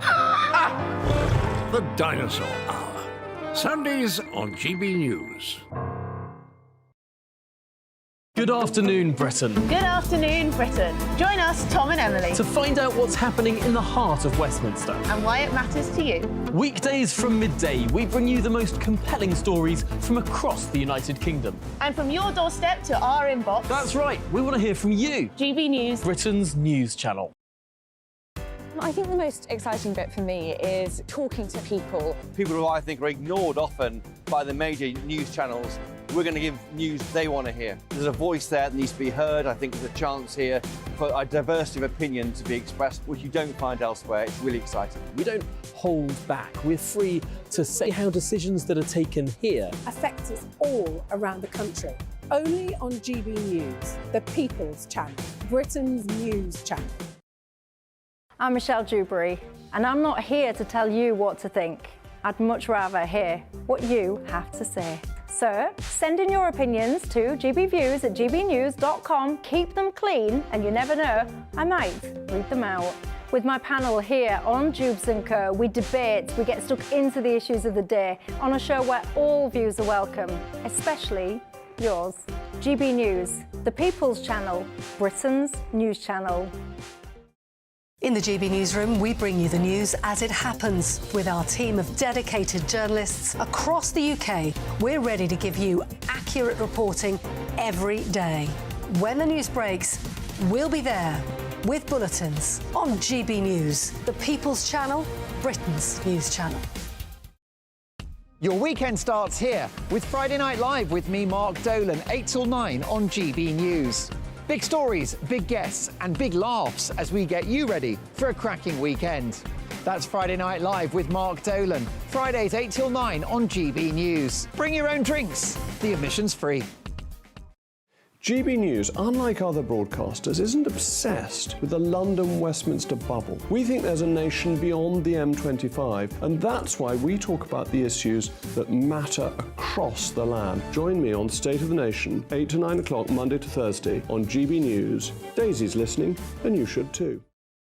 Tired of the usual focus-tested, pre-prepared Westminster runaround? Well, so am I. So you want higher taxes? Is your department to blame for this? Are you rethinking this policy? Every Sunday at 9:30, I'll be sitting down with those in power to get the truth about the issues affecting you. Let's be honest, we've known about the cost pressures of this project for years, not months. That's the Camilla Tominey Show, a politics show with personality. On GB News, the People's Channel, Britain's news channel. We're going through the headlines with Freddie Gray and Scarlett Maguire, and we're going to start with, where did you want to go, Eamonn? Olivia Colman in latex. See, if you hadn't have been too busy chatting or just listening to me... Well, I'm sorry, I was just catching up with Freddie. Well, we were saying, we were having this climate chat before the break there, which a lot of people were disagreeing with us about. But basically, we've got a little viral video to show here, Scarlett, and this is Olivia Colman. That's what I said. Dressed in latex, and this is it's against oil, right? Okay, let's have a look. Hello, my name is Olivia Colman, and on behalf of the fossil fuel industries, I would like to say a huge thank you for all your support this bumper year. People like you have pumped billions of your hard-earned pounds into our gas and oil businesses. The cash from your pensions has helped us dig, drill and destroy more of the planet than ever before. I'm sure it gets even more interesting than that.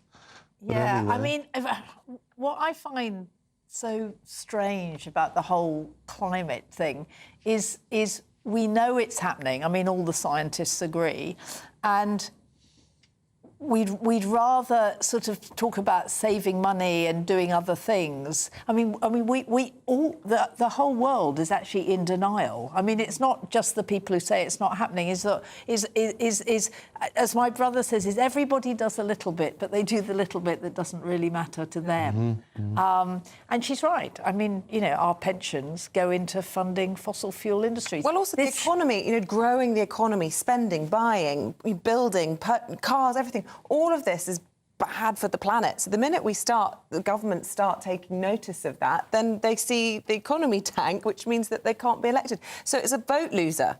That's why. And we saw this in... Shall I be boringly right-wing about this? I mean, of course pension funds invest in fossil fuels because fossil fuels are a fairly safe investment because we're going to need fossil fuels. And there's just nothing that is going to change about that in the foreseeable future. Net zero, regardless, fossil fuels are going to be an important part of energy. And if you want to say people can't have energy, then you need to talk about what's going on in the developing world.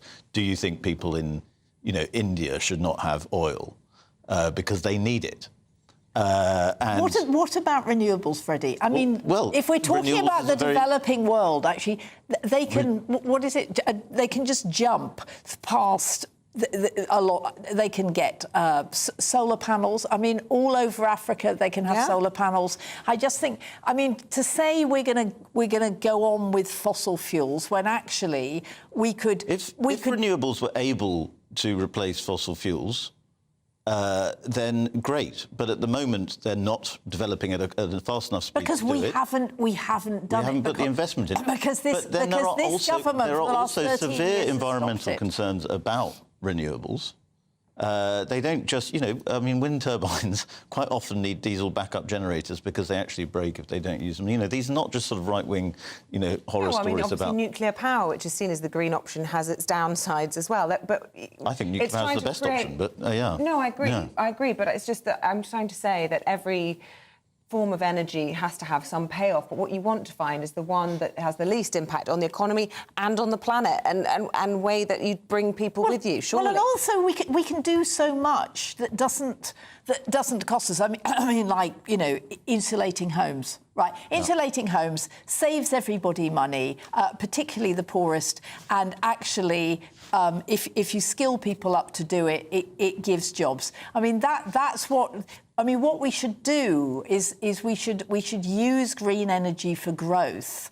And instead of saying, oh, well, the safe option is oil and gas. Well, the previous guest talked about solar panels on his house, and I'm sitting thinking, why haven't I got solar panels on my house? Have you? I have, yeah. Any drawback with them? No, I mean, they're just there. They don't... Does that fund your dishwasher, for example? It probably does. I mean, it's enough that I rang them up and said, you know, why am I still paying you? And they said, oh, you are massively in credit. We won't charge you for a bit. There was a big subsidy scheme, wasn't there, under Gordon Brown, and everybody rushed to get them. My parents got them on their house, and then, unfortunately, that was stopped, and they're actually really expensive to install, so it's very much a middle-class... Oh, yeah, no, it is. Look, it's a middle-class thing. And, I mean, when I watch videos of Olivia Colman, who I think is a very good actress, she does seem to be in everything, or she was for a bit.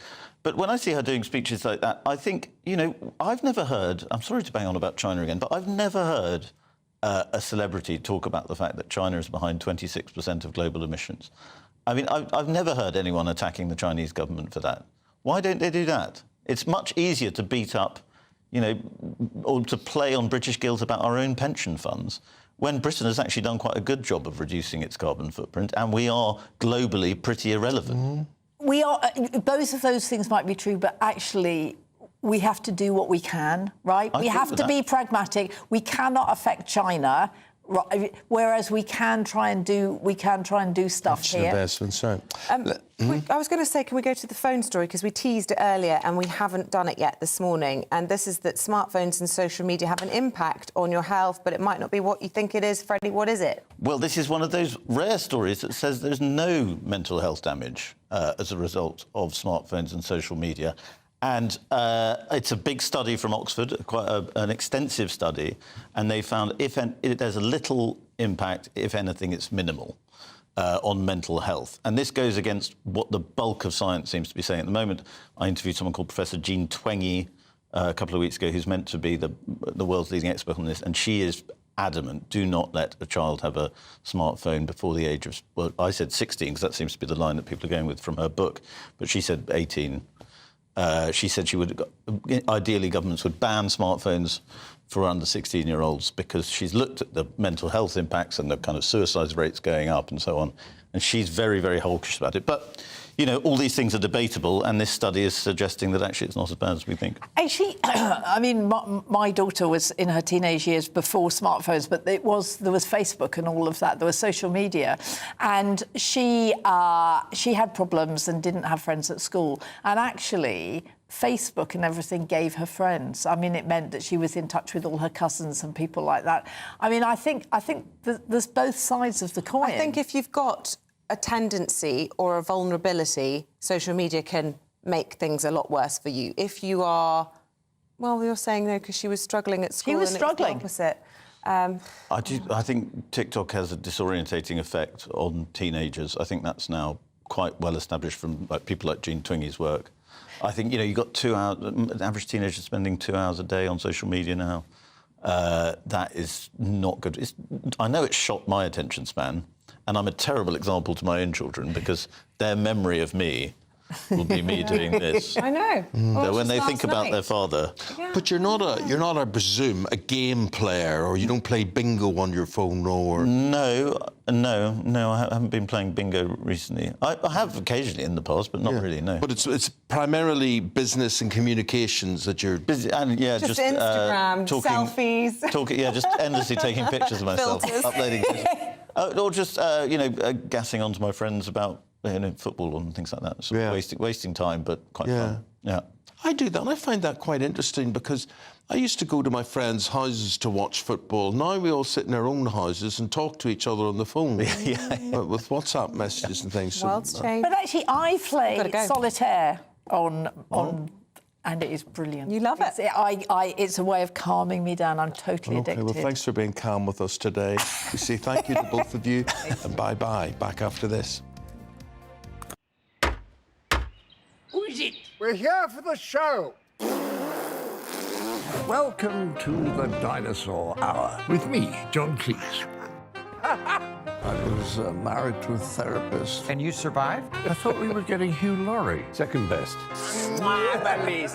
You interviewed Saddam Hussein. What's that like? I was terrified. I'm playing strip poker with these three. No, thank you. My CDs need to be put in alphabetical order. Are you going to be problematic again?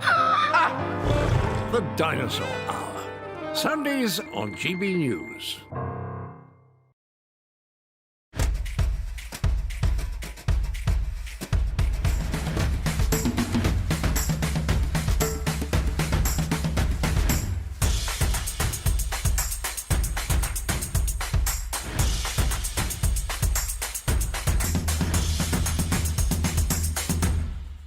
Wake up to the headlines with Headliners every morning at 5 a.m. We treat you to the day's biggest stories before anyone else, 7 days a week. You can catch up on everything you need to know before you've even had your kippers. Headliners every morning at 5 a.m. only on GB News, the People's Channel, Britain's news channel. GB News, unlike other broadcasters, isn't obsessed with the London-Westminster bubble. We think there's a nation beyond the M25, and that's why we talk about the issues that matter across the land. Join me on State of the Nation, 8 to 9 o'clock, Monday to Thursday, on GB News. Daisy's listening, and you should too. I think the most exciting bit for me is talking to people. People who I think are ignored often by the major news channels. We're going to give news they want to hear. There's a voice there that needs to be heard. I think there's a chance here for a diversity of opinion to be expressed, which you don't find elsewhere. It's really exciting. We don't hold back. We're free to say how decisions that are taken here affect us all around the country. Only on GB News, the People's Channel, Britain's news channel. There's only 3 people you can trust in life. Your doctor, your lawyer, and your nana. I'm not sure. So join me, Nana Aquia, at 3 p.m. every Saturday and Sunday, where we discuss the biggest topics of the weekend. Be ready for battle. Could you be quiet? What is this? It's my new teeth. It's your new teeth. I don't bite. Well, not without a good reason. Always honest, always fun. Every weekend at 3 p.m. on GB News, the People's Channel, Britain's news channel. Your weekend starts here with Friday Night Live with me, Mark Dolan, 8 till 9 on GB News. Big stories, big guests, and big laughs as we get you ready for a cracking weekend.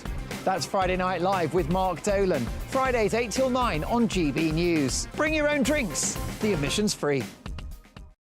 Tired of the usual focus-tested, pre-prepared Westminster runaround? Well, so am I. So you want higher taxes? Is your department to blame for this? Are you rethinking this policy? Every Sunday at 9:30, I'll be sitting down with those in power to get the truth about the issues affecting you. Let's be honest, we've known about the cost pressures of this project for years, not months. That's the Camilla Tominey Show, a politics show with personality. On GB News, the People's Channel, Britain's news channel.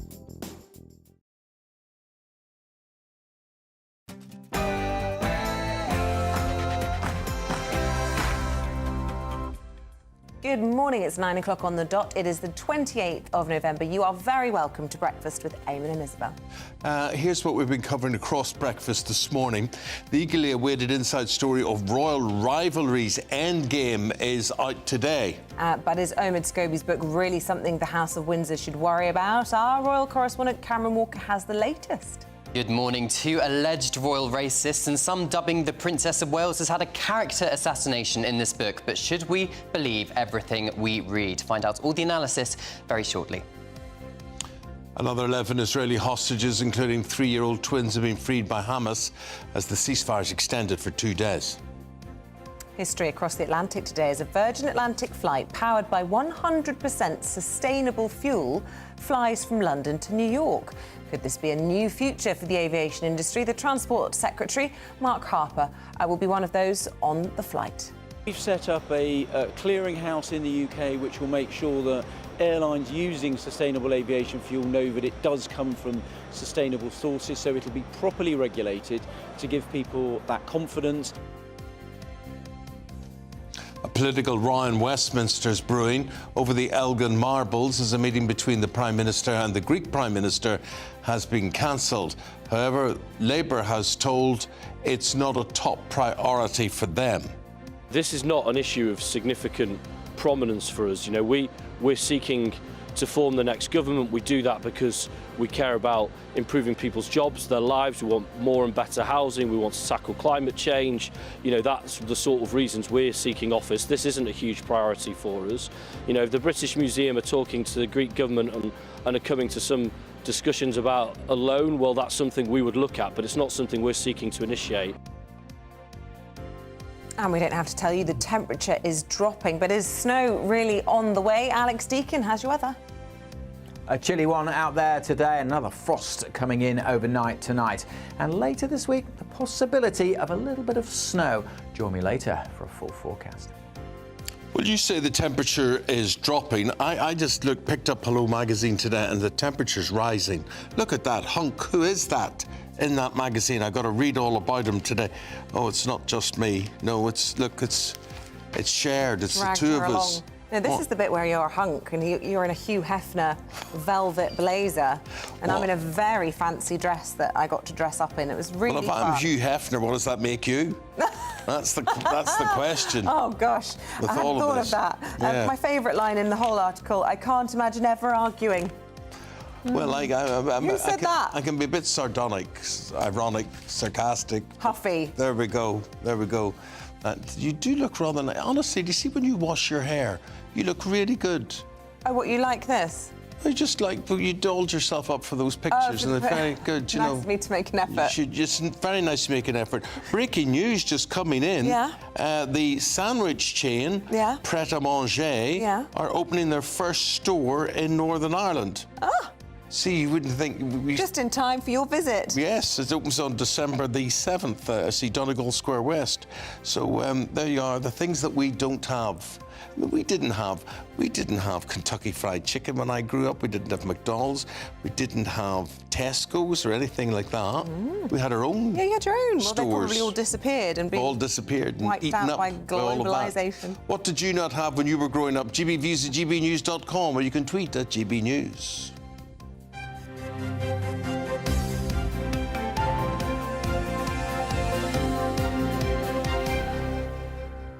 So, this new book, Endgame, by the author Omid Scobie, Endgame Inside the Royal Family and the Monarchy's Fight for Survival. How long a title do you want? Is it Endgame or has it got two other titles? But anyway, it's released today, and he promised the book would reveal moments the royal family should be ashamed of. And he said that it would shine a light on what he called unsolved mysteries. But does it live up to all the hype? Well, Omid was asked on Good Morning America about who the royal racist was regarding the Sussex's child, and he had this to say. Do you know who made those comments about Archie's skin colour? I do know who made the comments about Archie's skin colour. The names were mentioned in letters between Meghan and Charles that were exchanged sometime after the Oprah interview. We know from sources that Charles was horrified that that's how Meghan felt those conversations were, and that he wanted to, sort of as a representative of the family, have that conversation with her. And it's why I personally think that they have been able to move forward with some kind of line of communication afterwards, though they may not see eye to eye on it. So, the names were mentioned in letters between Charles and Meghan. How did you get them, Mr. Scooby-Doo, on that? Yeah, and if you remember, after the Oprah interview, the late Queen released a now infamous statement saying recollections may vary. So there's clearly two sides to this story, but you're right, Eamonn. If you look at what's happened in the past, Meghan actually sues the Mail on Sunday over the publication of part of a private letter she had written to her own father. So where have these letters come from? I suspect they have not come from a source close to King Charles, which only leaves open the option that it's come from the Sussexes or someone very close to the Sussexes. And is Meghan, Duchess of Sussex, going to feel the same about the publication of these private letters? We'll have to wait and see on that one. Yeah, the recollections may vary. And, of course, in court, as you say, she was forced to admit her recollections had failed her and actually she had briefed some of this detail. Yeah, so of course Omid Scobie has co-authored a book previous to this, Finding Freedom. It's a, let's say, sympathetic view of the Sussexes' exit as working members of the royal family. He denied, and Meghan, Duchess of Sussex, had denied that she had had any part in this book, but in 2021 she apologised to the High Court for forgetting that she briefed an aide, who was Jason Cannell, the former Communications Secretary, tell an aide to brief the two authors. So clearly she did have collaboration on that book. Whether or not she's collaborated on this book, the Archwell, Harry and Meghan are distancing themselves from this book. Omid Scobie denies that they've had any involvement. What about the content of the book, then? Some of it was serialised over the weekend. It's now, in the last 6 minutes, gone on sale here in the UK. We suspect, don't we, that it's probably going to do very well. If you think of his previous book and also Spare, people kind of want to rub a neck and have a look at all the gory details. But what will they find inside? Lots of attacks on Kate, I believe. Yeah, Robert Jobson, the royal author, spoke to the paper overnight, and he said that it's a character assassination of the Princess of Wales. Omid, or at least a source in the book, says that the Princess of Wales, Kate, is the monarchy's last shiny thing for many years to come, and he also accuses her of being a part-time working royal. I think perhaps it's just a different way of being a working royal. Let's bear in mind she's got 3 young children, most of which are under the age of 10. She has several patronages, but a very small number compared to perhaps the late Queen or Prince Philip, because she and Prince William choose to focus on topics very close to their heart. So with Kate, it's early childhood, Prince William, environment or homelessness. So a lot more time with those charities, and not all of it actually is in public. It's a lot of work behind the scenes too. Yeah, well, look, in front of the scenes, Cameron, there is this week's Hello magazine. Now, her being on the front cover of that is all the more extraordinary because Isabel and I feature in this magazine, and she's kept us off the front cover. So she's obviously pretty relevant. Eamonn, you look equally as regal as the Princess of Wales, don't you worry. But yes, this is her at the state's banquet last week for the South Korean president. So yeah, I mean, she dominated coverage, didn't she, last week? The trouble is, of course, public opinion is very much on Kate and William's side here in the UK. And will this just go further to alienate Duke and Duchess of Sussex from their family, just as it felt like bridges were being built? Well, like with Spare and like with the Netflix series, the Kensington Palace and Buckingham Palace are very much not commenting. And the reason they're not commenting, perhaps, I think some people would argue, is the fact that opinion polls of working members of the royal family suggest that William and Catherine continue to be the most popular members of the royal family here in the UK. Harry and Meghan's popularity, in contrast, has slumped in the UK. It's not doing great in the United States either. So their strategy, the royal family's strategy of never complain, never explain, appears to be working, although I'm sure Prince William's pretty annoyed by the description of Princess Catherine in this book. Top royal correspondent Cameron Walker there, right across this, and you'll be right across this for the rest of the day. Absolutely. On the channel, Cameron. Thank you. Yes. Your tie. Yes, it's a Queen Victoria. It's the blue, penny blue stamp, yes. Very royal, very fitting. Thank you. Thank you. Very good. And is that royal blue? It's royal blue. Royal blue. Indeed, there we go. Royal blue suit. Very good. It's now 9 minutes past the hour of 9 o'clock on this Tuesday morning. The full inquest begins into the death of Caversham Primary School head teacher Ruth Perry today. The 53-year-old took her own life on the 8th of January after a critical Ofsted report downgraded her school from outstanding to inadequate. Ofsted recently defended its one-word grading despite criticism. GB News presenter Pip Thompson joins us now. Pip, what more can you tell us? Good morning. Well, Ruth Perry, she had worked at the school for 17 years, and when that Ofsted inspection happened, she said it was the worst day of her life. Her family said it put her under intolerable pressure. Now, part of the issue, and this is why Ofsted has now come under such scrutiny, is that it gives these one-word gradings, if you like. The top one, well, that's outstanding, then it's good, then it needs improvement, and then it's inadequate. Now, the school was outstanding, but Ruth Perry found out that it was going to be downgraded to inadequate. Her family say she was absolutely devastated. So what today's inquest will seek to find out is what the link was here, how that inspection could have been connected to her death. The inspection took place on November the 15th and 16th last year. It was re-inspected after Ruth's death in June, and it was upgraded again to good. Now, another interesting aspect to this inquest is that Ruth's family, they have been crowdfunding to get legal representation here because the local authority, Ofsted and Berkshire Healthcare NHS Trust, they have their legal costs paid. The family doesn't, so they've been doing this crowdfunding, and so far they've raised nearly £77,000. I'll be bringing you the latest. The inquest is due to start in the next few minutes. Thank you very much indeed. Now, Britain's newsroom's coming up at 9:30. Andrew and Bev will be there hosting it as always. We will. Andrew, Eamonn Scobie. Oh my God! Yeah, absolutely huge. It's talk about one-sided. If you want a one-sided attack on the royal family, you've got it. In the first 6 pages, he's attacked the King, the Queen, Princess of Wales, William. It's extraordinary, and he's insisting he's not a mouthpiece for Harry and Meghan.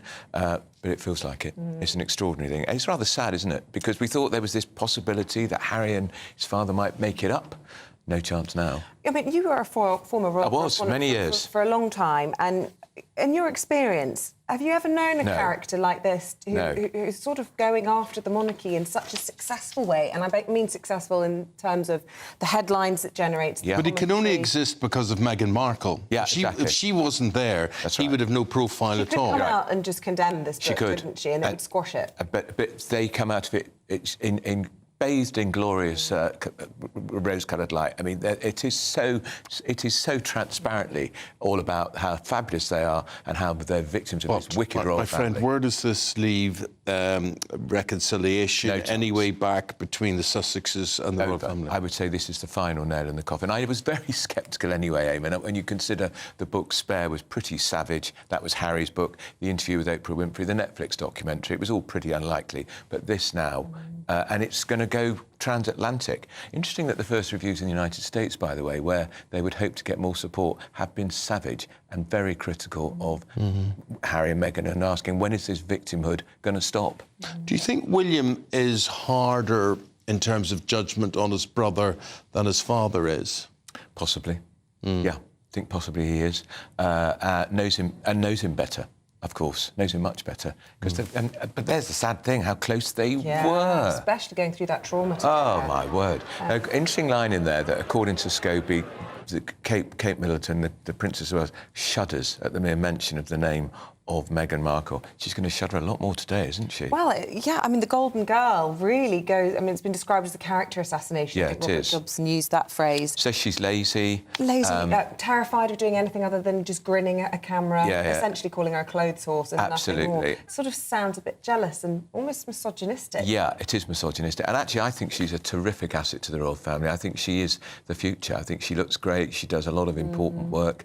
And her kids seem rather nice and rather well put together, don't they? Yeah, well, I've got kids a similar age, and I often think, how on earth does she get to manage both? Yeah. I know. And she's got the husband, and she's in the public eye all the time, and 3 kids. Yeah. I know. Look, she's got stuff. We're also talking, a very important story, we're talking to Brendan Cox, whose wife, Jo Cox, was murdered by the right-wing fanatic during the referendum campaign. He's here to talk about the big march at the weekend for peace, building bridges for humanity. So we're really pleased to see him. And that Christmas commercial from the Northern Ireland pub, which everybody loves. We're talking to the person who created it. Oh, fantastic. We're so excited. Yeah. Because that had when we played it yesterday, it had a huge impact with our listeners and viewers. Yeah. Fantastic. It's absolutely charming. During the break, have you seen Hello Magazine? You keep that's your personal copy. I'll give you that. I tell you what, I want it signed, please. Yes, because you'll not be able to get that in the shops, you know. It's sold out already. Absolutely. Who cares who's on the front cover? Oh, it's Kate Middleton who's on the front cover. It's a very nice spread. Well done. Thank you very much indeed. With that, we will take a break. Andrew and Bev here at 9:30. We will come back talking about the row between Britain and Greece over the Elgin marbles. Are we going to hear about that today politically? Christopher Hope will tell you.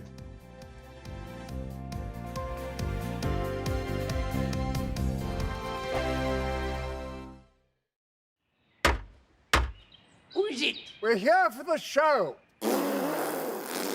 Welcome to the Dinosaur Hour with me, John Cleese. I I was married to a therapist. And you survived? I thought we were getting Hugh Laurie. Second best.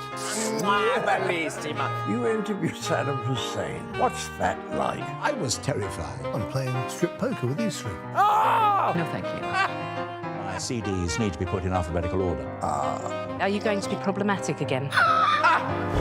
The Dinosaur Hour. Sundays on GB News.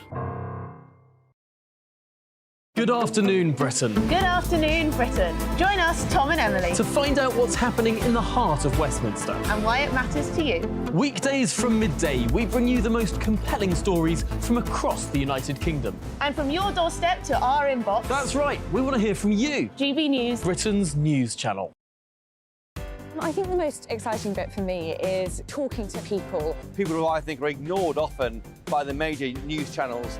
We're going to give news they want to hear. There's a voice there that needs to be heard. I think there's a chance here for a diversity of opinion to be expressed, which you don't find elsewhere. It's really exciting. We don't hold back. We're free to say how decisions that are taken here affect us all around the country. Only on GB News, the People's Channel, Britain's news channel. I'm Michelle Dewberry, and I'm not here to tell you what to think.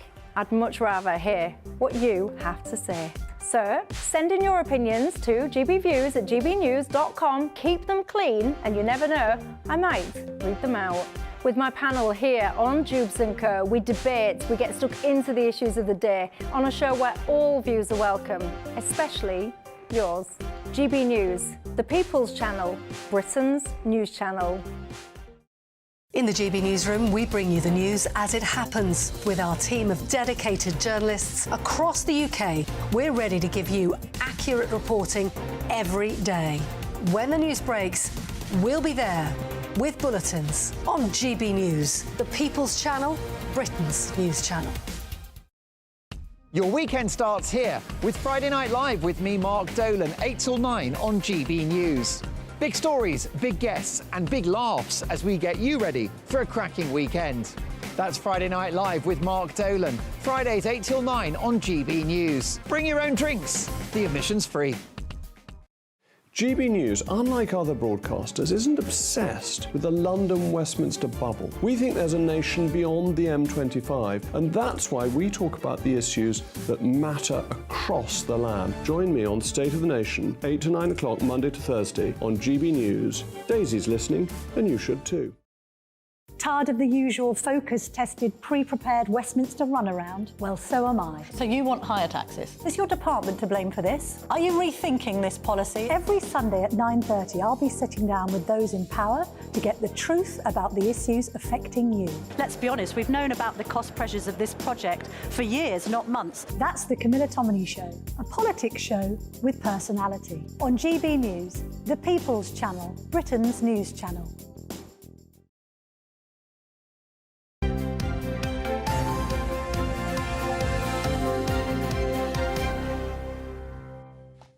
Well, looking ahead to the rest of the day, the Prime Minister's facing a backlash after cancelling a meeting with the Greek Prime Minister after he brought up the Parthenon's Elgin marbles ahead of that arranged visit. Well, what else was he going to talk about? You know? Oh, and I'm going to talk about those marbles as well. I think the Prime Minister needs his marbles, looking at Christopher Hope, our political editor, on that one. Oh, a bit of a huffy stance, this one, isn't it? Yeah, it all stemmed from the weekend interview that Kyriakos Mitsotakis, who's the Greek Premier, gave to the BBC. Now, Number 10 were sure that the issue of the Elgin marbles, this perennial issue about whether the British Museum should share them or return them to Athens, would not be raised, but instead the Greek Premier went all in. He said that it's like having a copy of the Mona Lisa cut in half and shared between the British Museum and the Louvre in Paris. That annoyed the UK. There were rumours of a meeting yesterday. That didn't happen with Mr Sunak and the Greek Premier. Instead, the Greek Premier met with Keir Starmer. There are rumours in Greece that Sir Keir Starmer wants a legal route to getting this issue resolved. There's been one of many decades standing, of course. Then the meeting was scheduled for today at 12:45. And then Number 10 told the Greek government last night that in fact it would be Oliver Dowden, who's Mr Sunak's deputy, who will stand in. And with that, the meeting is off. And we seem to be going around in circles on this one. It's a perennial issue.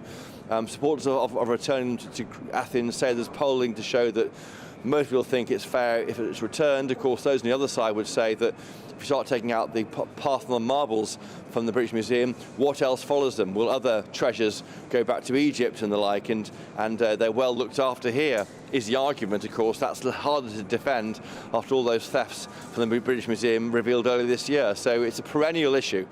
Which you're very familiar with. I just want to ask you, Christopher and Isabel, have you ever seen the marbles? No, I haven't seen them. No, we haven't seen them. Have you seen them, Christopher? Yeah. Yes, he would have. You just knew he was going to say yes. They're great. Yeah. Yes, they're great. But should they be in Greece? That's the question. They look marvellous. The huge frescoes in the British Museum. Is it a middle-class row? Do people care about this in the dog and duck outside of the kind of the highfalutin, cultured areas of London where it's discussed? I don't know. I mean, I would argue that might be the case, but then I've just had a 5-minute chat with the photographers here about the issue. So perhaps it is a big issue. I mean, it certainly is a bone of contention between Athens and London. Big issue that Rishi Sunak had to, snub another premier. I mean, what was he so afraid of? I mean, is it a political vote loser for Rishi Sunak? Or, as was suggested in our paper review this morning, was it a dead cat strategy? That this has actually prompted us talking about this rather than perhaps the Bank of England saying that the economy is the worst shape he's ever seen it, or talking about calamity cleverly, as, the Home Secretary was described by Labour. I mean, there's lots of other bad headlines. This has been quite useful for the PM, you could argue. Isabel, totally. I think that Labour or the Tories want to make clear that Labour would do a deal on the marbles. The Tories wouldn't. I mean, this is another indication for me that the long, I'm afraid to say, general election campaign is well and truly underway. The fact that marbles is a classic election issue, one which is hard to resolve. You mentioned that calamity cleverly. Well, let's talk about him, shall we? He's the Home Secretary. He's meeting with Tory MPs tonight to try and reassure them that they are going to do something on the huge numbers of migrants who came here legally, 745,000 last year. That was massively upgraded from 606,000 as was thought. Legally allowed to come here with visas, and he'll make clear to them that this Rwanda plan is one solution. Other measures may take place if they're looking at new rules to disapply human rights legislation for those who arrive illegally. But I think Mr. Calamity Cleverly, as you call him, Isabel, has a lot to try and win back amongst the Tory right, and that will start tonight with a meeting. When did the tree go up, Christopher? Yesterday. Is it too soon for you, Eamonn? I like it. Yeah, it looks very nice. It looks very nice. And you look very nice in front of it. Nice overcoat, nice scarf on him there. Very telegenic. Very good, very good. Bye-bye. Got to say goodbye to you. See you later. We're back from 6 in the morning. Have yourselves a good day. Bye. Good morning, I'm Alex Deakin. This is your latest weather update from the Met Office for GB News. Plenty of frosty mornings and sunny days for the rest of this week, but there is the potential for a little bit of snow as well. We could well see some snow later today across northeast Scotland. The showers coming in here turning increasingly to sleet and snow, even to lower levels. The odd rain shower scattered about elsewhere, some grazing the west coast of Wales. The odd one over the Midlands this morning pushing south. But for many, it's a dry and a bright day out there with sunny spells. Wind's a bit lighter than yesterday as well, but it still feels pretty cold across the north, 4 or 5 Celsius here, and a brisk wind blowing down these North Sea coasts, which will bring more and more showers in through this evening and overnight, and they will again have some sleet and snow mixed in for northeast Scotland, but also southeast Scotland, northeast England could see a few snow showers through the night, and it may well turn quite icy as temperatures fall down below freezing. A fairly extensive frost then to start Wednesday. Again, most of us will just have a fine day. Any early morning fog should clear away, as it will do this morning. But we'll continue with the risk of showers coming into eastern England and northern Scotland. And again, some sleet and snow likely to be mixed in with those. For many, though, it's another dry, fine day tomorrow, but if anything, a touch colder. Temperatures only 3 or 4 across the north, maybe 7 to 9 across the southwest. It stays cold through this week, and there is the possibility, that's all it is at this stage, of a bit of snow from these weather fronts in the south. We were talking about the book that Everyone's talking about the royals, Omid Scobie pouring a bucket of bile again on all the royals. He says he's not a mouthpiece for Meghan and Harry. Well, it's funny that they're the only royals that come out of it smelling of roses. Yeah, and also we've got Brendan Cox here in the studio with us this morning. Of course, you will remember MP Jo Cox, who tragically lost her life at the hands of a right-wing terrorist. Brendan is here to talk about a vigil that he's holding to try to bring people together at a time when it seems like there is nothing but division in the world. What else have we got? We're also, and we we've got should the get people who ourselves made together. the advert. We're a little bit chaotic this morning, the people who aren't made we? the Christmas ad that we love, the people who actually made the content. Yes. So stay tuned, we can play the ad all over again. Yeah, we... Who is it? We're here for the show. Welcome to the Dinosaur Hour with me, John Cleese. I was married to a therapist. And you survived? I thought we were getting Hugh Laurie. Second best. You interviewed Saddam Hussein. What's that like? I was terrified. I'm playing strip poker with these three. No, thank you. My CDs need to be put in alphabetical order. Are you going to be problematic again? The Dinosaur Hour. Sundays on GB News.